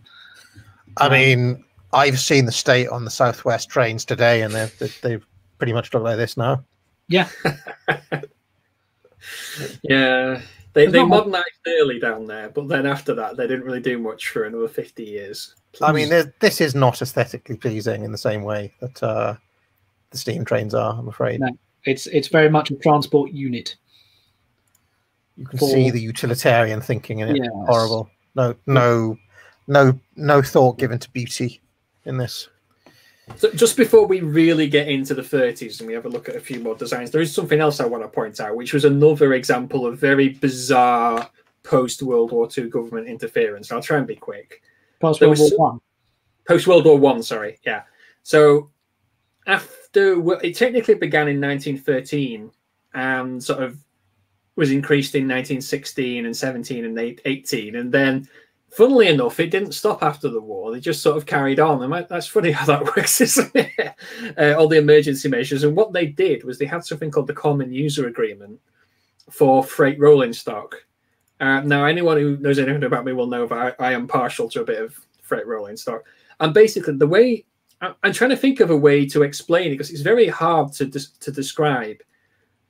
But essentially, what it meant was that rolling stock that was under this common user policy, so things like normal goods wagons, open wagons, and then eventually they carried on to include things like cattle wagons. If you've watched Foundations of Truckonomics on my channel, you'll understand what I'm talking about here. And basically, so let me use an example. Say you are the Southern Railway and you receive a load of freight from the LMS. Now, those wagons that were built by the LMS, you have to treat them as if they belong to you. And so you can load them and send them in whichever direction you want. So basically, as soon as a wagon that one company had built went out of their area and into another company's area, it was essentially treated as belonging to that other company now. And they were forbidden expressly from sending that wagon back to that other company. Am I making sense here? It's basically wagon communism we're talking about here. That they were not allowed to actually... They had to pretend that they were essentially sharing each other's property because the government told them to. Yeah. And it's just very bizarre. It's difficult to get your head around why anyone would. I mean, it makes sense because it was an efficiency drive that the government forced on them. But the incentive structure of this is so completely messed up. It's just you're essentially operating on an honor system that people are because. Why would you, as a private company, continue to build, for example, high-sided open wagons when as soon as they leave your area, you don't know when you're going to get them back again? You have no idea until they just randomly turn up again, eventually, possibly years down the line. And yeah, it's difficult to do an honor system when the government are involved, essentially, isn't it? Because they're basically they're telling you to do it. So it's not genuine honor. It has to be like faked, I suppose, if it's enforced on you. Yeah, it's just there was a situation because the Southern Railway built very few wagons because they had very little freight. And if you look at a picture of a Southern Region yard in the 30s, for example, there'll be far more LMS and LNER wagons in that yard than there will be Southern ones, even though it's Southern Region territory, because the LMS and LNER built the most and they got around the most. And essentially, I don't know why the Southern even bothered building wagons, really, because they could just leech off other companies, really, when it came to freight rolling stock, because people had to send freight down south eventually because you have to move things around. But the Southern were in no obligation to send them the wagons back. So it's just a really weird situation, but they were legally obligated to do it. And it's just bizarre. I can't imagine anything like that happening now. But it did. So just to come back to what's going on in the 1930s, these are the Cokes. Are these 1930s GWR trains? No, that's the Edwardian era. Yeah, I have that exact picture as a jigsaw just up there. Isn't that Duck, that one there? Yeah, it's a pannier tank. Yeah. So these are older. Okay, yes. I need to find. Yeah, that is the correct year. That is 1910 peak everything. To be fair, the GWR didn't really innovate much after the First World War, so everything I can't find any 1930s ones. If you want 1930s Great Western Railway, you've got to look at things like the Kings Manor class 20s. As 27, I think KGV's built. 78. So that's a hall, isn't it? No, that's the Manors are 30s. Yeah. Yeah. Bradley Manor. Very Bradley useful. Very useful little engine. A very useful engine. The Great Western Railway, and this is their standardization policy comes in. They basically decide that they're going to do 5 wheel arrangements.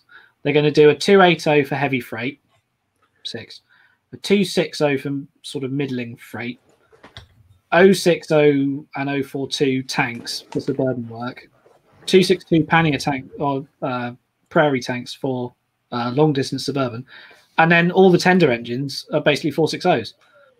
And all they do is just vary the size. So a Manor is the smallest size of 460 they do. And it's big though. 460 is big. That's a lot of wheels. Yeah, but it's the boiler's smaller. Yeah. Right. And the wheelbase is probably a bit shorter. And why they were useful is because they could be used over bridges and whatnot that couldn't carry as much weight. That's why they were so useful. It's not about making things as big as possible. It's going back to the first episode of this discussion. It's about making things that can go places where the tunnels are small and the bridges are light. And that's a Percy. Let's be honest. The Manors are built actually to replace the Duke dogs or work alongside them, which is I need pulling power, and these are used on the Mid Wales expresses because the Cambrian route, the Cambrian system, because there's some big hills in there. The speeds aren't excessive, but the loads can be quite big, particularly in the holiday season. And you need all those wheels to spread the weight out because there's some quite dainty bridges. Yes. And they quite a lot of wood. Yeah. Is it the Red Dragon Express? Something like that. It's the Cambrian Coast Expresses, where it would actually come up as far as Oswestry in Shropshire and Shrewsbury. It would go as far as Shrewsbury behind the castle, and then it would be taken up by a manor and taken the rest of the way. Is this the Red Dragon Express? Just wanting to get a feel for what this looks like. The whole is the Great Western's great mixed traffic engine. Is that it? The Red Dragon Express? That's a present day preserved example, but okay. Similar route. But yeah, the 30s mixed traffic basically becomes Jordan Peterson, he's the side of that video. Jordan Peterson talking about being a Red Skull next to that. The 30s is when the mixed traffic, it becomes the age of the mixed traffic, really. They've been creeping towards that point. If you go on Google Images and type in LMS Black 5, it's probably the archetypal British mixed traffic locomotive. And now, as much as Alex loves the GWR, he's got to concede that the Black 5 is the archetype. It is the epitome of it. Right. I mean, yeah, it's basically a hall with outside valve gear. So, exactly. Yeah. It's and this comes out of what we said, Train Simulator. Mm-hmm. This comes out of the competition with the roads. And as we said, you've got all these demobbed army surplus wagons buzzing around. The railways suddenly realised that they need to do not just big unit freights, but they need to do commercial stuff, and they need to speed it up. Less than van loads is what they call it, and door-to-door deliveries. And it's actually really fascinating, and I think deliberately forgotten bit of railway history, that the railways were the main carriers of post and parcels traffic. If you had a parcel, it usually went by rail, and you actually usually went to the railway station to post it, because all the trains had parcels traffic on them, basically. And then sort of express freights and things like this. So you end up with generating a demand for an engine which is of middling power, middling speed, because it's not going to go absolutely flat out, but is going to pull a fully fitted freight train.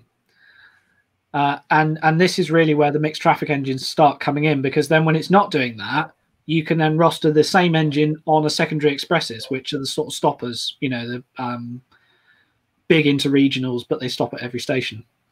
So you need a big engine that can go reasonably quickly. I think the fastest a Black 5 was ever clocked out was 95. They wouldn't do the ton. But yeah, and obviously once you start putting the valve gear on the outside, it becomes a much easier for the operating department. You spend far less time trying to get in between the frames to oil everything. There really was a big push in the 20s and the 30s towards express freight, like you said, fully fitted vacuum brakes on all the wagons, and trying to compete the roads and get things point to point much faster because competition is a thing. But it's a top train that we're looking at right here. Oh yeah, this is the LMS once they got their shit together and they got Stanier in as the designer, and they built hundreds and hundreds and hundreds of these things. 842. There you go. Tell you what, it's puffing out a hell of a lot of that steam, though, isn't it? Look at it. That is trying to start a heavy train uphill. Yeah, it's the Keighley-Worth Valley line has quite a bit of an incline at certain points, so it can be a bit steep. So yeah, you need a bit of puff. But yeah, it was a lot of mixed traffic. I mean, we really need to talk about the rise of the 462 and the Streamliners, because the Streamliners is what everyone remembers the 30s for. Really, that was 462. Okay. Yeah. So let me. If you start with, I mean, we should start with the most famous train in the world, surely. Yeah. Yeah, the what's that? Great Western King George V. No, you wish. Yeah, the Flying Scotsman. So it's the LNER A1s. Get that American rubbish off screen. That's all right. That's all right. So actually, it's the Great Western Railway again, pioneers, who built this engine. It's alone the Great Bear in 1911, I think, just to experiment with where's the technology going. So this is a Star with an extra back axle, and as you can see from that picture, an enormous firebox. Yeah. There are stories of that because it only ever did London to Bristol, and I've read accounts of that where the firemen would they'd haul out of Paddington and he'd start shoveling.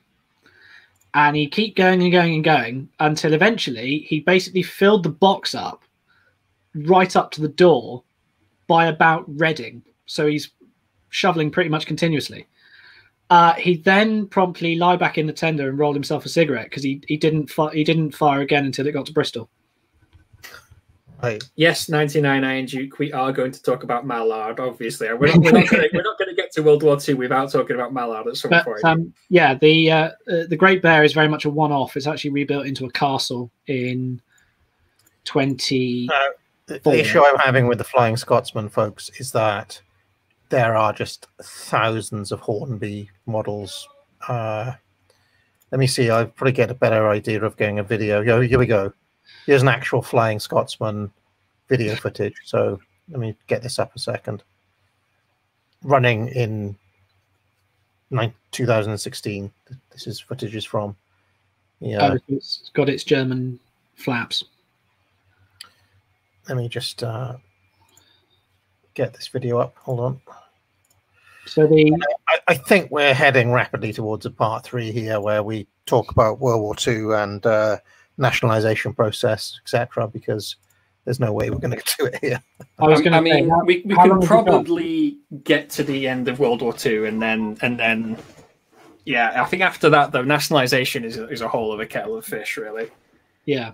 So the A1s are built by, actually the very first one is built by the Great Northern Railway in its dying weeks, and it's called Great Northern, and they actually do it out of spite just to make sure that they build one before the North Eastern Railway, just to pit them at the post, and it's released in like December 1922. Flying Scotsman is the first one built by the LNER in January 1923, and the Pacific really comes around for the simple reason that they want a bigger firebox for that clinkering that I was talking about way back at the start of this. The solution they come up with on the railways is essentially the bigger the box is, the further I can go before I have to declinker the fire. And if these are doing the big Anglo-Scots expresses, so King's Cross to Edinburgh Waverley, it's 392 miles or something like that. So it can get there without needing its fire cleaning or the engine changed. And these were 3-cylinder machines to run a bit smoother. There is actually a 3rd cylinder hiding between the frames, which is why she's got a sort of syncopated exhaust beat when you listen to her. But they would do 75, 80 miles an hour in regular service. Pretty big, pretty powerful. One of Gresley's key achievements actually is ergonomics in the cab. For the first time really in a major railway engine, you get a nice comfy seat to sit in, and all the controls are within reaching distance. Lovely. I'm quite just enjoying just looking at these images of the age of the 462. Yeah. The A1s are actually a really good design, more just because of the amount of modifications they go through. They're very much like the Spitfires, in that the ones that were built at the start are not the ones that come out at the end. So these are originally built with single chimneys, 180 psi boiler, short travel valves, and all the rest of it. And throughout their life, they slowly start to up the power, squeeze the boiler even more. They eventually get up to 225 psi. The steam circuitry gets improved. They go to long travel piston valves. They get much faster, much more powerful, and much more economical. Whereas the original, the competitor design, the London Northeast or the Northeastern Railway A2s, is a stretched Atlantic, and it doesn't really work. And there's not a lot of room in that design to actually make it any better. Now, in view of time, are we too early to get to this Mallard yet? Time Stealer. What needs to be covered between this White Scotsman and the Mallard? Natural next step, really, because once they have the 462 wheel arrangement in the 30s, going back to the whole spin thing. So Flying Scotsman was the first locomotive to travel officially, I emphasize officially, at 100 miles per hour, and that was a big publicity coup for the L and the R. Yeah, but then they're always looking for the ability to go faster, but also to look. I mean, I'm excited, Time Stealer, because I've got video lined up of the Mallard breaking the world record in 1986. So yeah, the L and the R, I mean, streamlining just outside of railways, just in general, was something that was becoming a lot more understood in the 30s. The Germans were quite into it, and we were dabbling in it. And the L and the R comes out with the A4, and Mallard is the most famous of the A4s, and was the world steam record holder, and still is. You can bring up a picture of her now. So the first, and this again comes out the operating department. So the operating department wants to run a service from King's Cross to Newcastle and back. This is what we got here. At a much tighter service timetable than was previously done. So Gresley takes the A3, as it has become by then. He basically takes Flying Scotsman and puts a frock on it. He ups the boiler pressure again to 250. That was why I said officially.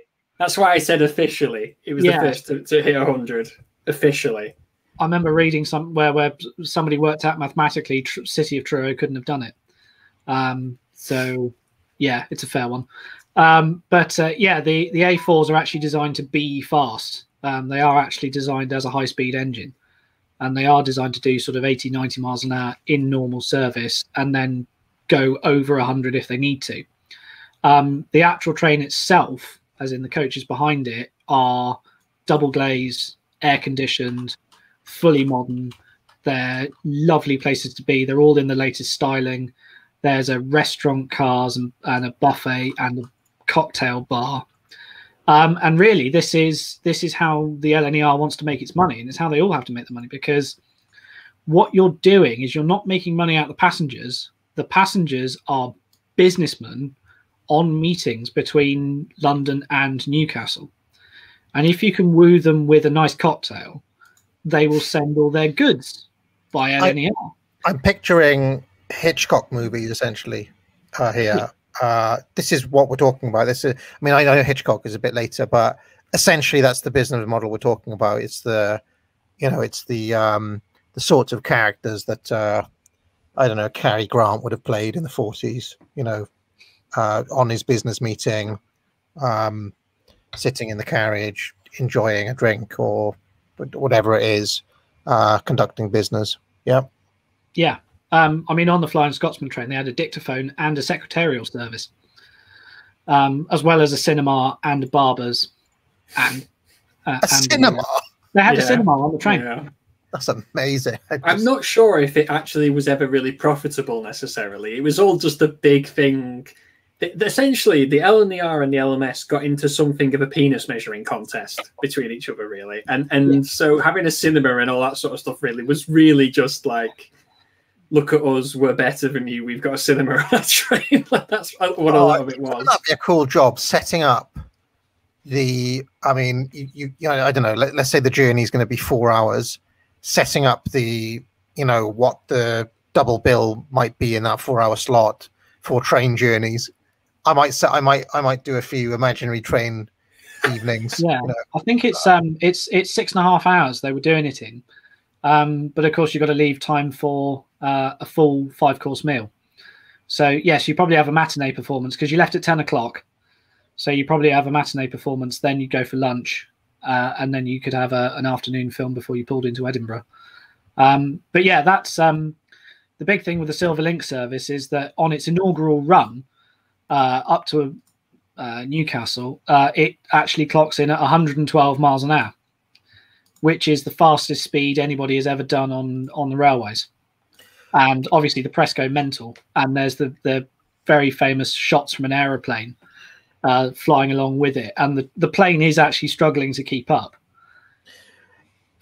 Can I just say a second? There's a bit of controversy. I'm seeing increasing numbers of American and European trucks in the chat, jipping the British. Frederick Grimm says, who I imagine to be a German, says British trains are small, weak, and they lie about world records. These trucks need You can go and see the telemetry from the dynamometer car. It is in the National Archives in the National Railway Museum. But admittedly, the thing they don't tell you is that Mallard did 126 miles an hour for 320 yards. But it counts. That's not the issue. It counts. But she was doing 2 miles a minute for about a mile.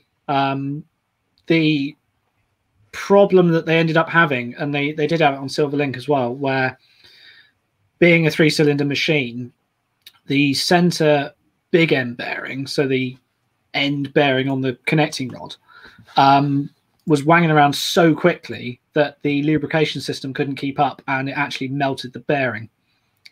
So yes, Mallard did 126 miles an hour, but on the downhill into Peterborough, and I have seen the trucks in the chat going, yeah, she was downhill. Yeah, but still counts. But they actually had to take her off the train at Peterborough because she was knackered. So I've come out with a Halloween kind of double bill feature on the train, right? You could sit down. Let's say it was the 6-hour journey. You could have, or you could have the return. You're not going to have one on the way and one on the way back, maybe. But Dr. Terror's House of Horrors, starring Peter Cushing and Christopher Lee, set on a train. It's kind of a mid-60s portmanteau horror, where various different passengers tell stories, and you get like a little horror movie, kind of little mini horror kind of short film within it. And then on the way back, of course, you could have the Horror Express, also starring Christopher Lee and Peter Cushing, from the early 70s. There's my train Halloween special. Anyway, carry on, everyone. So, well, if we're going to watch this, once we've finished with Mallard, I know exactly what we need to talk about next because it's very relevant to Mallard. But if we're going to watch some footage, we should watch. All right, let's have a little look at the Mallard. This is actually breaking the speed record, apparently. No, this is restoration. It didn't break the steam record in 1986. Come on. No. They reckon that this journey in 1986 was a new record or something. It says it at the start. Look. Really? Hold on. A video in celebration. Oh, in celebration of. Yeah. Celebration of. Sorry. Yeah. Okay. Let's carry on. You need to get foundations of reading. But if you want to, I only just saw it. build the ground narrative, the A4s were developed in cooperation with Ettore Bugatti, the racing car manufacturer, that's why the later ones were two-tone blue, because they are Bugatti blue. To help him with that. And the legend has it, as we were talking about deflecting smoke, they were designing the nose to try and lift the smoke clear of the cab in the wind tunnel, and they couldn't get it to work. Every time it was all blowing over the side and getting in the way. And the legend has it that they used to use big clay models, and somebody cack-handedly put a thumbprint in the wet clay just behind the chimney. And they didn't quite realise, and sort of eventually when they found out, they went, oh, well, let's try that anyway. And it worked a treat. So that's why there's a sort of bump in the casing just behind the chimney. And it's the remnants of this unknown this unknown minion's thumbprint. Is there any reason why is this just a kind of style thing by this point where you don't have the classic choo-choo look? It's more this kind of... Well, the streamlined locomotives were a very, very tiny percentage of the steam locomotives, like a tiny... It was a lot... They did marginally increase the top speed of them, obviously. Harold helicopter. Harold. Yeah, Mallard went very fast, but a lot of it was for publicity purposes, really. Like I said, there was marginal improvement in speed because of streamlining, but it really was just because they look incredible. Fantastic. Yeah, it does help. It's over about 80 miles an hour. You really start to feel the difference in the streamlining, because the airflow is then fast enough to actually make it make sense. It's more of a marketing thing. The A4s are the only engines to actually keep the streamlining all the way through their service lives. I mean, they take the side balances off so you can get at the valve gear easier, but there's quite a lot of internal plumbing that's made deliberately to fit in the casing. So even BR, when they come to rationalize these, they don't touch the streamlining. The Coronation Scots, which are the competitors on the LMS, they lose their casing. In fact, they don't even complete the run. Only half of them were ever built with streamlining. And as somebody pointed out in the chat, yes, the GWR attempt was extremely poor. So this was kind of what I was going to get onto, because you know how I said the LMS and the LNER were having a measuring contest for their gentleman anatomy. The LMS, having seen the LNER making all these streamliners, they decided that they wanted streamliners too. And so Stanier is in the process of building his second 462 design, the Coronation class, because they needed new express locomotives, big ones, etc. And so the PR department, the marketing department at the LMS, go to Stanier and say, right, we want this next locomotive to be streamlined. So him and Stanier and all his minions, they have to figure out a way to fit this new locomotive inside some manner of streamlined case, which maybe added a few extra miles per hour onto the top speed. But it was all, I mean, it looked beautiful. If you go on the image once you've finished watching this and type in put in Duchess of Hamilton locomotive train or something. I'll do it now. I think we've seen enough Duchess of Hamilton. So that's a preserved example. I think it's in the National Railway Museum. Yeah. See this video of this one. Is this it? Here we go. It doesn't actually work as a working engine, unfortunately. No, the diesel. Get out. Remove. Disgusting. What's that? Remove Delta. Class 37. Oh, there it is. It's being pulled. Yeah. Look. Stanier famously hated streamlining. Yes, they forced him to do it. So, yes, the degeneracy starts when the marketing department gets to demand the engineers build a specific railway engine. Yes. The managerial elite essentially went downstairs to Stania and told him that he had to make it streamlined for aesthetic reasons and for. I mean, this is the Ashes right here. Yeah. Watching this thing pull that thing. Kind of state on that. It also reflected quite a interesting turn in the National Railway Museum, which we shouldn't really get into here because it's not relevant. But they start saying, "Oh yeah, we'll restore an engine, but not to operating condition."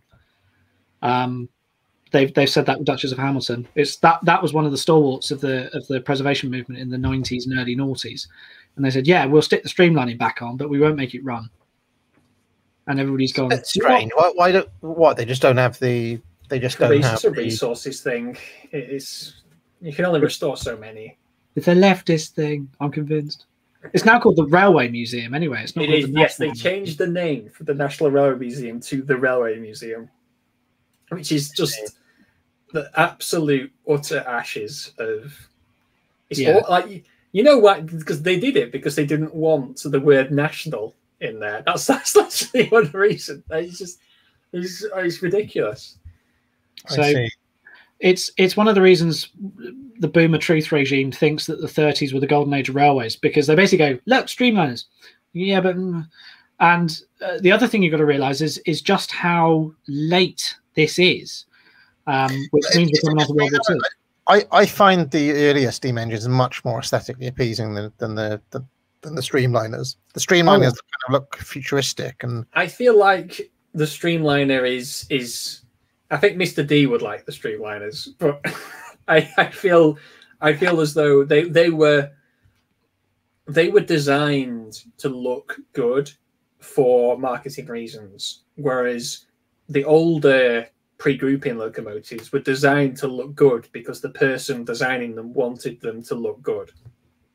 You know, it was they were like artists, and they wanted their design to look beautiful, whereas the streamliners, it's almost a sort of manufactured beauty, if that makes sense. It's almost a sort of by committee and by the numbers beauty. I mean, they have a certain appeal. I know a lot of normies love Mallard and the A4s because they just think it's incredibly beautiful. Well, I suppose it is, but it was there to appeal to the masses, and it was just the whole PR stuff, really. Yeah. But so the coronations are so called because it's the coronation of George VI. So it's now 1937.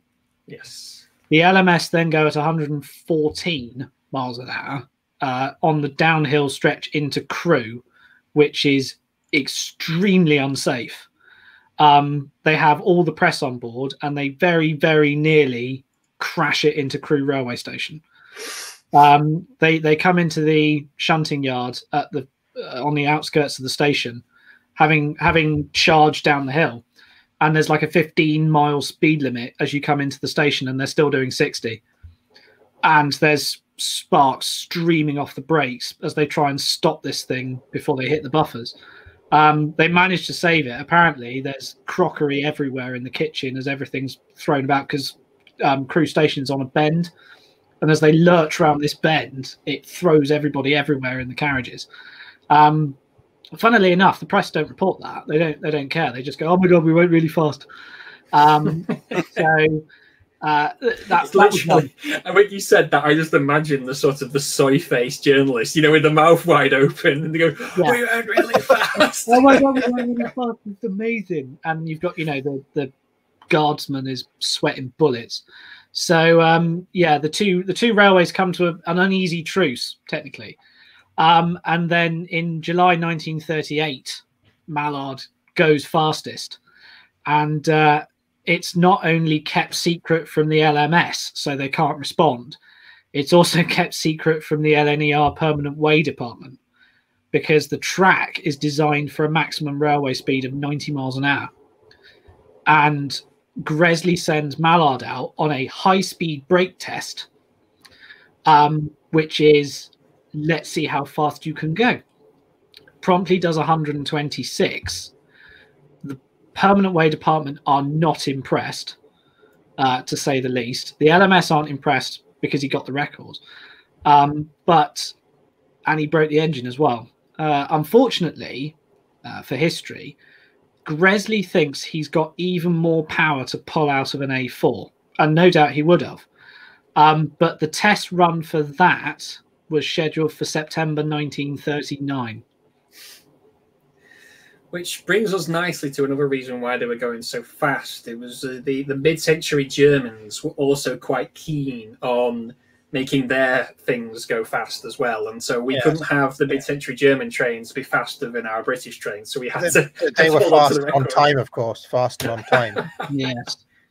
Yes. As well, of course, was the Fletcher Rosso in Italy, where a bald egg-shaped man was also making the train run on time. The disgruntled mid-century Italian school teacher. Yes, the former Italian socialist. Yes. I hate to waste more time, right? But no, you don't. You've wasted time. I have come up with yet more double bills, various different journeys. I've got Hitchcock's Shadow of a Doubt. That's got a few cool train scenes in it. You could double bill that with From Russia with Love for kind of like a, two thrillers, back like a kind of thriller one, because From Russia with Love is lots of train action in that one. You could have something like The Lady Killers and Some Like It Hot as a comedy double bill. Loads of Some Like It Hot is set on a train, I seem to remember. There's a lot of the action of The Lady Killers is built around train station. So and then I had the idea you could do like a buddy movie double bill. What about the little known Gene Wilder comedy vehicle Silver Streak? Anyone seen that? Everybody talks about Hear No Evil, See No Evil with Wilder and Richard Pryor, but what about Silver Streak? That's all set on a train, I seem to recall. And you could double bill that with the 80s buddy movie Planes, Trains and Automobiles, starring John Candy and Steve Martin. And then finally, what about the David Niven Around the World in 80 Days? You could double bill that with the Darjeeling Limited as a kind of another film where there's a long journey. Anyway, carry on. You also forgot the name of the film. We talked about it on the last stream. What? Titfield Thunderbolt? Titfield Thunderbolt. That's it. Completely escaped my brain. I must be getting hungry. Titfield Thunderbolt. That's the ultimate railway-based comedy. You have to watch that, AA. I can't believe. You know who I bet loves that film? I bet the Britisher loves Titfield Thunderbolt. I bet that's peak British. All right. So have we got up to World War II yet? We have got up to World War II. Yes, we're officially at World War II. The mid-century Germans have finally snapped, and we're at World War II. So I think that's a good time to pause it, because we're going to have to do a part 3. We're not going to be able to do nationalisation in the time that we have left. But there are some super chats. So if anybody has any questions for our guests here about any aspect of the history of British Rail that we've been through so far, then let us know. I'll go to the entropy first. Simon Mitchell has asked, East Coast Racer by Big Train. Just saying. What's that then? That sounds like a train simulator reference. East Coast Racer by Big Train. What is that? It's a 1938 streamlined locomotive, Mallard, set blah, blah, blah. I think it is a simulator, is it? What is this? I don't really understand what that is. I don't think the A4s ever did London to Edinburgh, because they've got non-corridor tenders, which is another thing we didn't talk about. If you're trying to look up that very quickly, one of the big innovations that Gresley does to run the train non-stop is he puts a corridor through the tender, so that once you get north of Newcastle, I think it is, a second train crew can actually walk through the tender onto the footplate to relieve the first crew. So you don't need to stop at a station to let them switch. And the legend goes that he worked out how much room he needed to make the corridor by lining his dining chairs up in his dining room, and then just kept moving them together until he couldn't actually get through the gap.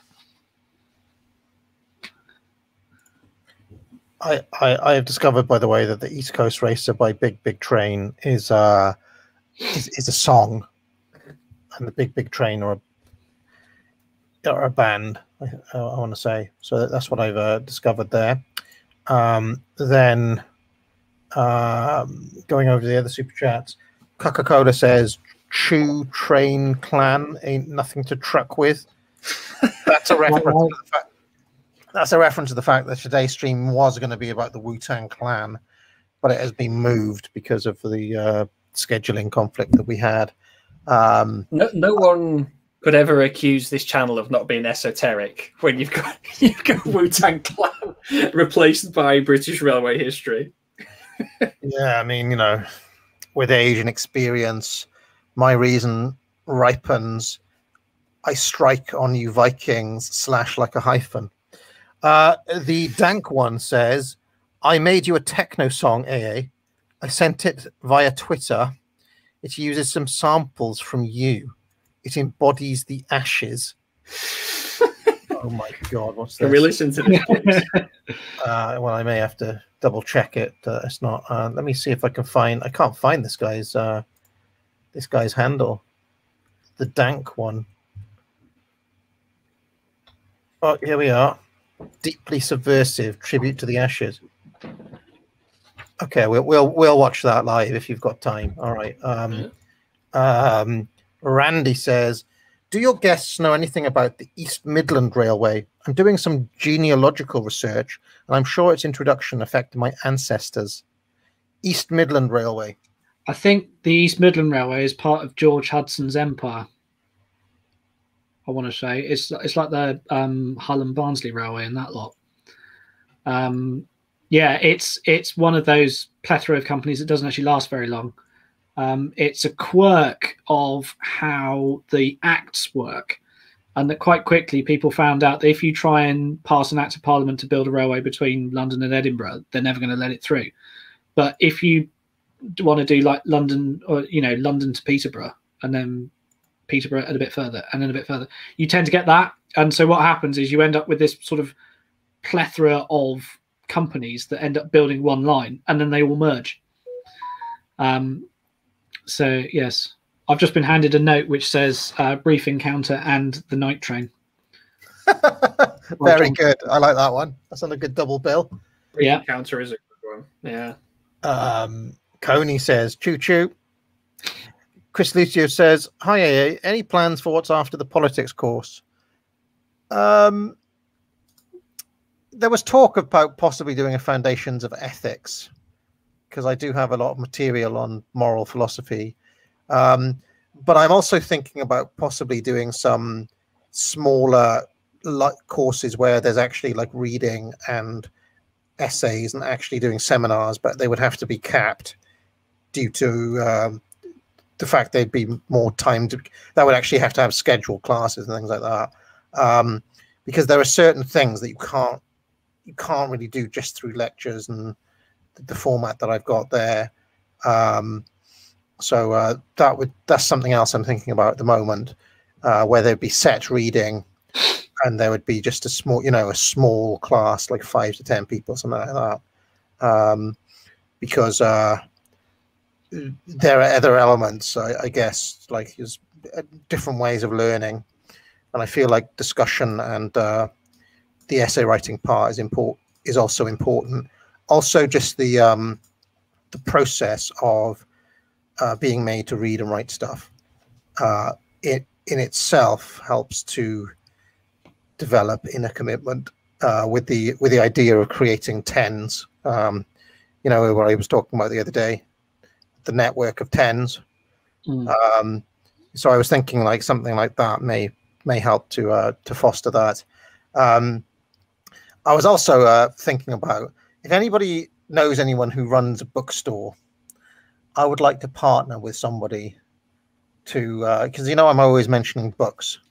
It would be good to have like somebody who'd set up something just selling those books, just selling those books. But it's one of those things where somebody else would, I think, have to put the time and effort in to do that. But in an ideal world, that would be a service that would be provided by somebody. Yeah. What about that Jeff Bezos guy? I hear he's got a pretty big bookstore. Yeah. Well, exactly. The idea is that, you know, yeah, I could set up Amazon links, but then we'd be giving money to Amazon, wouldn't we? So true. The idea is that there's some sort of bespoke service that does it, not Amazon. You know what I mean? Also, let's face it, most of the books we mention are going to be banned eventually, aren't they? You know, the way things are going, how much longer are you going to be able to buy those books freely? They're shutting down. They're blocking off presses all the time. Not even particularly edgy material either. Just stuff that doesn't agree with. You know, didn't they buy an Andy Nose book the other day? It surprised me. You still get Evelyn on Amazon. He's still on there. But I think it's just too esoteric and too kind of like, oh, it's filed under meditation or something mental like that. But I did get a copy of Eros and the Mysteries of Love, and once I read it, I might do a YouTube video about it, because I've never heard anyone talk about that particular book for some reason in these circles. I mean, Evela's views on sex are a little bit surprising. Yeah, I know. Chris Lutio says, Plebeian says, a rail enthusiast from Walsall, West Midlands, tell AA about Birmingham Rail Carriage and Wagon Co. Also, Walsall had LMS and GWR using the Chase line to Stafford. Yes. Yeah, so the Birmingham Carriage and Wagon Company built the carriages, the Pullman cars, which are now used on the Modern Orient Express.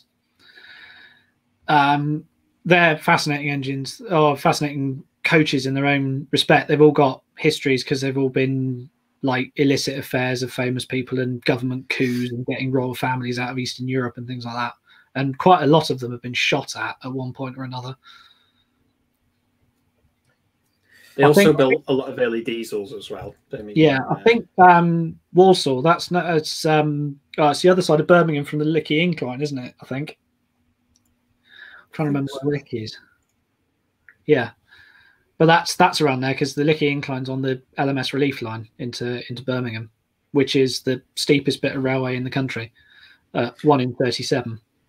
Bit of a random aside, someone in chat did mention if we've gotten to diesels yet. In the 30s, you do see the beginnings of the companies starting to experiment with diesels, like diesel shunters, essentially. They begin, in a lot of ways, the Second World War actually gave the steam locomotive quite a reprieve, but we'll get onto that in the next one. I've been conditioned by Thomas to hate diesels. Yes. And I reflexively hate them. So. Which diesel is Owen Jones? That's the question. Thomas Kubit says, great stream. And I think this is the last super chat from where I can see. This is in the entropy. Great stream. Looking forward to part 3. Please invite Mr. Patriarch onto the cigar stream. His journey of parallelism is enlightening. Yeah, I may do. I'm going to do another one of those video reviews on AA Gold soon. And Mr. Patriarch is one of several people who've made response videos to my, recent, advocacy for my network of tens idea, but also the Ride the Tiger, which is proving to be interestingly controversial. But I still feel that many lessons have not been internalized. I still see comments all the time, like somebody said, every revolution has been bottom up. I was like, no, it hasn't. Zero revolutions have been bottom up. So I feel like many of the lessons have not been fully internalized by many people. So I might do it. There must have been one or two that were bottom up. Well, I might do a whole cigar stream on looking at the top 10 revolutions in history and assessing whether they were truly bottom up or whether they were top down. I mean, even ones that had massive popular support, like the Peasants' Revolt. The Peasants' Revolt in England, I'm pretty sure was bottom. Peasants' Revolt's not a revolution because it doesn't overthrow the elite. True, that is true. The only ones I can really think of are things like the Taiping Rebellion, but then even then that gets quashed. I mean, in terms of actual popular support, the Iranian Revolution is probably one of the biggest revolutions in history. But of course, the clergy, the intellectuals, the Bazari class. I mean, these are the elites of society. They were all against the Shah, so of course they were going to overthrow him. It doesn't really matter who the peasants. They're useful to smash a few cars and things, but at the end of the day, you're not going to get anywhere without actual elite support. And without it, don't forget, Donald Trump put 1 million. How many people were there in Washington, D.C.? Hundreds and thousands of people he had there, but there was no elite support for that. And what ended up? They literally ended up looking like a bunch of plebs without a clue. Many more people were involved with that were involved in the Russian Revolution or the Cuban Revolution. For example, intellectuals in the Iranian Revolution probably quite swiftly wish they hadn't supported the overthrow of the Shah. Oh, they got absolutely. Yeah, if my grandfather was here, he'd tell you they got absolutely. Yeah, it really didn't end up work out very well, did it? Unfortunately, absolutely screwed. Yeah, I mean, they were. I mean, yeah, I can talk more about that. They were meant to be in a coalition with and the Ayatollah was meant to go up and sit in the mountains. How did that turn out?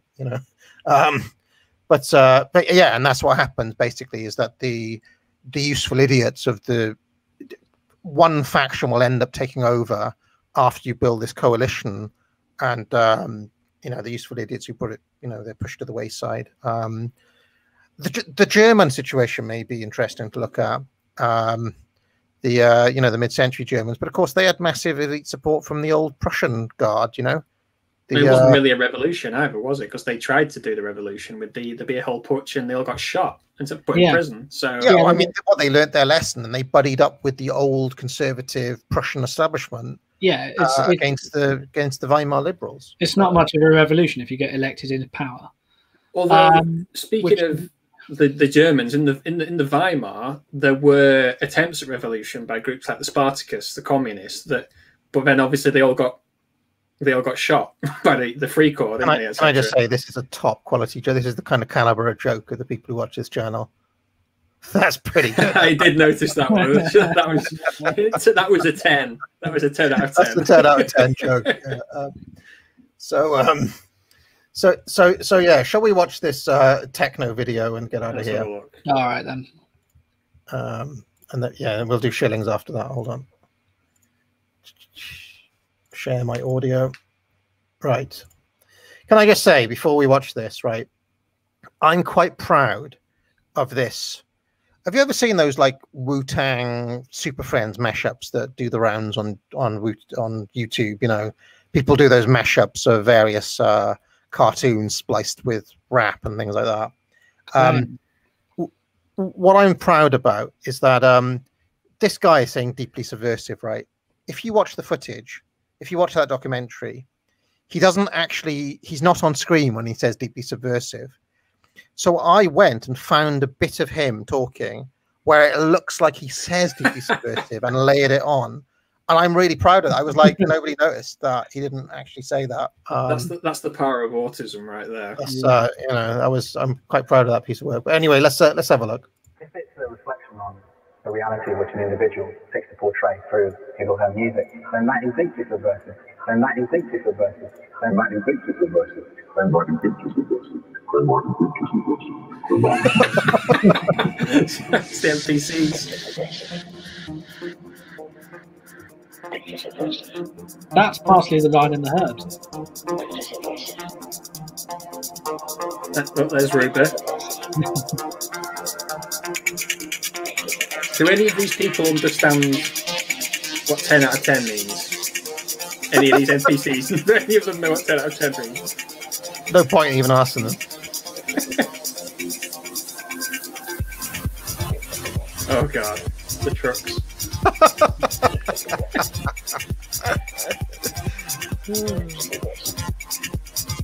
Somebody's pointed out in the chat, yes, those are turnips. Do you know there are people since I made that who've been listening to this just watching that on loop over and over again?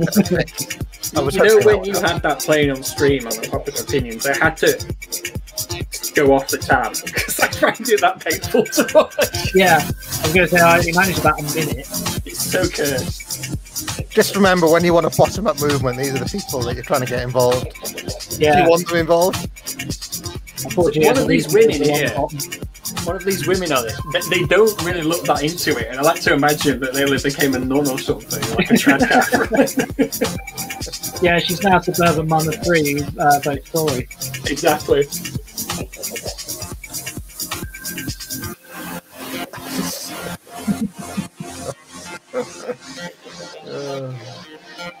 They're the old sly sneak. Why is the music so good? So good, so good, so good, so good, so good, so good, so good, so good, so good. Is that my own voice? It's my voice. Yeah.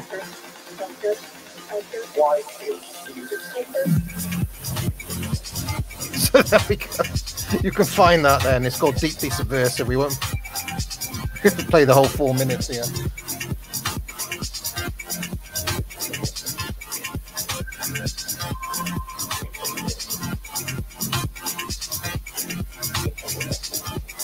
So there you go. You can watch the rest of that in your own time. I don't think anything much else happens in it. It's just I can see trucks and NPCs. Trucks and NPCs.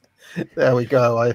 Hopefully I've started a new wave there. A new wave of bashing on the plebs, I suppose. Truck wave. We call it. Truck wave, yeah, truck wave. All right. So just before we go, Alex, you got anything you want to share, sir? I'd just like to say there was one final super chat from Plebeian before I shamelessly shield myself. Oh, yes. He says Northwest Frontier, 1959, Kenneth Moore, Lauren Bacall. That's a film recommendation, I'm guessing. I think it is, yeah. I think Twitter's going to be filled with it for a couple of days with film pairings in the AA Rail Cinema. As always, I'm the chairman of something called the Roby Trust. You can follow us on Facebook for regular updates of what we're doing. But really, anybody watching this, I just encourage you to get involved with anything in front of you can get involved in, not just industrial heritage, but also things like the National Trust or any local history projects. These can form the basis of our battalions, because naturally, if people want to preserve our history, they're probably quite reactionary, and we've got to stand our ground and make sure that these aren't infested with leftists. Relentlessly gatekeep, Alex. Relentlessly gatekeep. Yes, make sure that you are the one setting the policies in the National Trust, not letting somebody else do it. Which is why I bit back at you a bit on Twitter yesterday when you're like, "I'm just going to leave," and I was like, "No, hold the line." I will not give the left England. No. Yes, that's what I say. Really, follow me on Twitter. I might occasionally put something up, but great. Time Stealer, anything you want to have been waiting all stream to shill, so I'm glad you asked. The first episode of Time Stealer TV, the first proper episode, is up on my channel now. It is a special devoted entirely to our most beloved subject, and it is called Foundations of Truckonomics. And it is a brief-ish look at the various types of wagons that we used, i.e. trucks, in this country during the steam era. You get to look at mineral wagons, high, medium goods, types of vans, all sorts of stuff. And it's done in a sort of weird, slightly meta TV format. And I'm quite pleased with it, really. We just have a cozy chat. I'm thinking about doing a second episode. I've got a few ideas. Might do a look at the... Have you seen a Guy Ritchie film called The Gentleman, AA? His most recent film. No, I haven't watched it, but I'm aware of Guy Ritchie, obviously. You should watch that film. There's some very reactionary themes and very reactionary scenes and dialogue in that film. I think you would find it quite interesting. I'm thinking about... Go on. Well, Guy Ritchie's kind of like an interesting person to think about when it comes to that, because yes, he is obviously hated by the critics, isn't he? Yes. But I'm starting to think, like, are people like that hated by the establishment because they have hidden kind of elements of reaction in their work? I also think Michael Bay may be a hidden right winger, you know. But I mean, in The Gentleman, it's not hidden reaction. He literally, one of the characters goes into this crack den to try and retrieve the daughter of this upper class family, and there's all these Etonian graduates in this crack den smoking. No, it's a heroin den. They're all shooting up and stuff, and he's like, no, he's actually Charlie Hunnam in using his native northeastern accent, and he just says, no, you all, I don't know why you chase the dragon. You all just want to sit up here in squalor and live in your white liberal guilt. That's literally what he says. He just says white liberal guilt.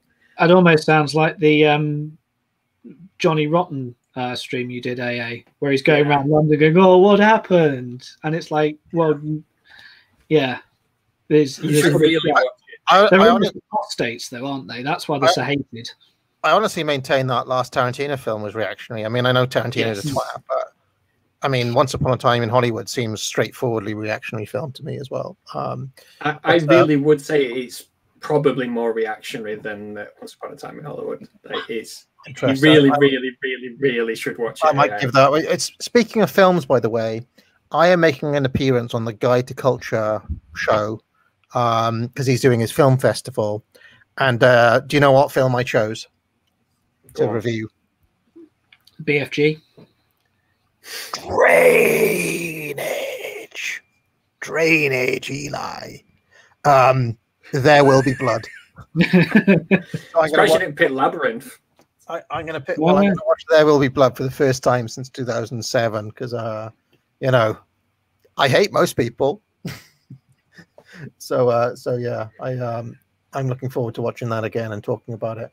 And I was joking around on Twitter saying that I might do really tedious breakdowns of kids' movies.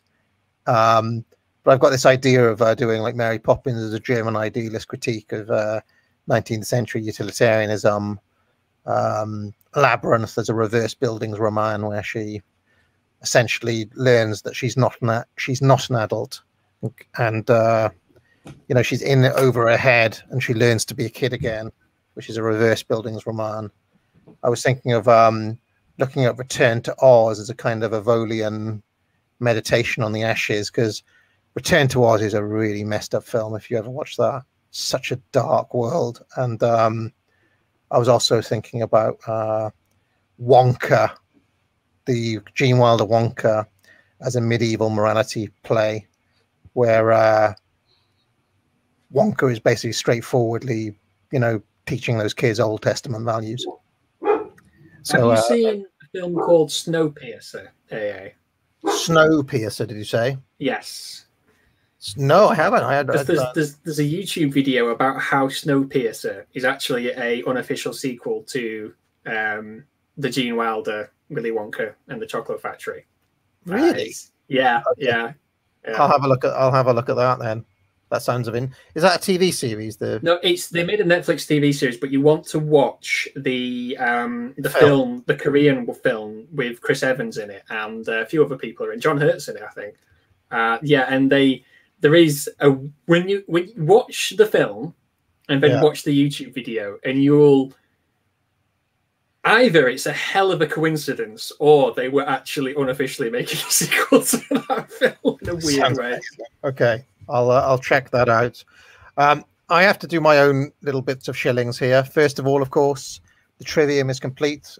People have been buying the completed Trivium, but pick that up. You basically get in 3 great courses for the price of less than 3, essentially, if you work out the maths.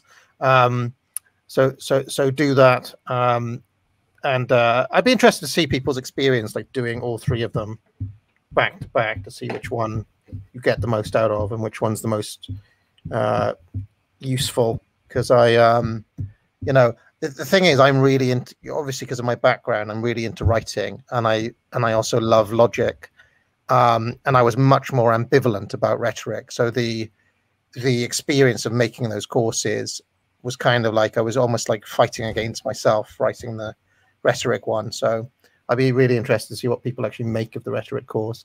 But my buddy Morcar has implored me to remind everybody about his 2-bit merch store. So I thought I'd mention that. Look, somebody's done artwork for it. Look, somebody somebody put that together, and you can buy all sorts of things on there, like academic agent merch, More Cars cheese mug, and weak lemon drink tumbler. You could put your weak lemon drink in a More Cars cheese tumbler. Think about that. I have a bit of a bone to pick with Morcar, actually, because I've been asking him to put the weak lemon drink branding onto an actual water bottle, so I can this take one here, this. Yeah, that one. I can take it fishing with me. You know, like I think because Cafe Press or whatever it is, that company, they do a proper water bottle, and I want to get my wheat lemon when I'm out there. You know, Okay, I'll ask him about that, or next time you're in his chat, maybe give him a reminder, because you know, he's a bit forgetful, isn't he? I know. Yeah, but I actually have just discovered, though, because Morcar was like, why isn't anybody? But apparently, Teespring's analytics have been broken for like 2 weeks or something, so he doesn't actually know how many people have been buying these. Because what he wants to do is to actually use real economics on this, and the ones that aren't bought will disappear, and the ones that are bought will be put towards the top. You know, so there's a genuine kind of supply and demand mechanism going on. But anyway, thank you very much, lads. It was very good. And to play us out of here, I thought we'd have a bit of Truck Wave. What do you reckon? Why not? Sounds good. Bye, guys.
You can never can't trust a truck, but their will is to destruction.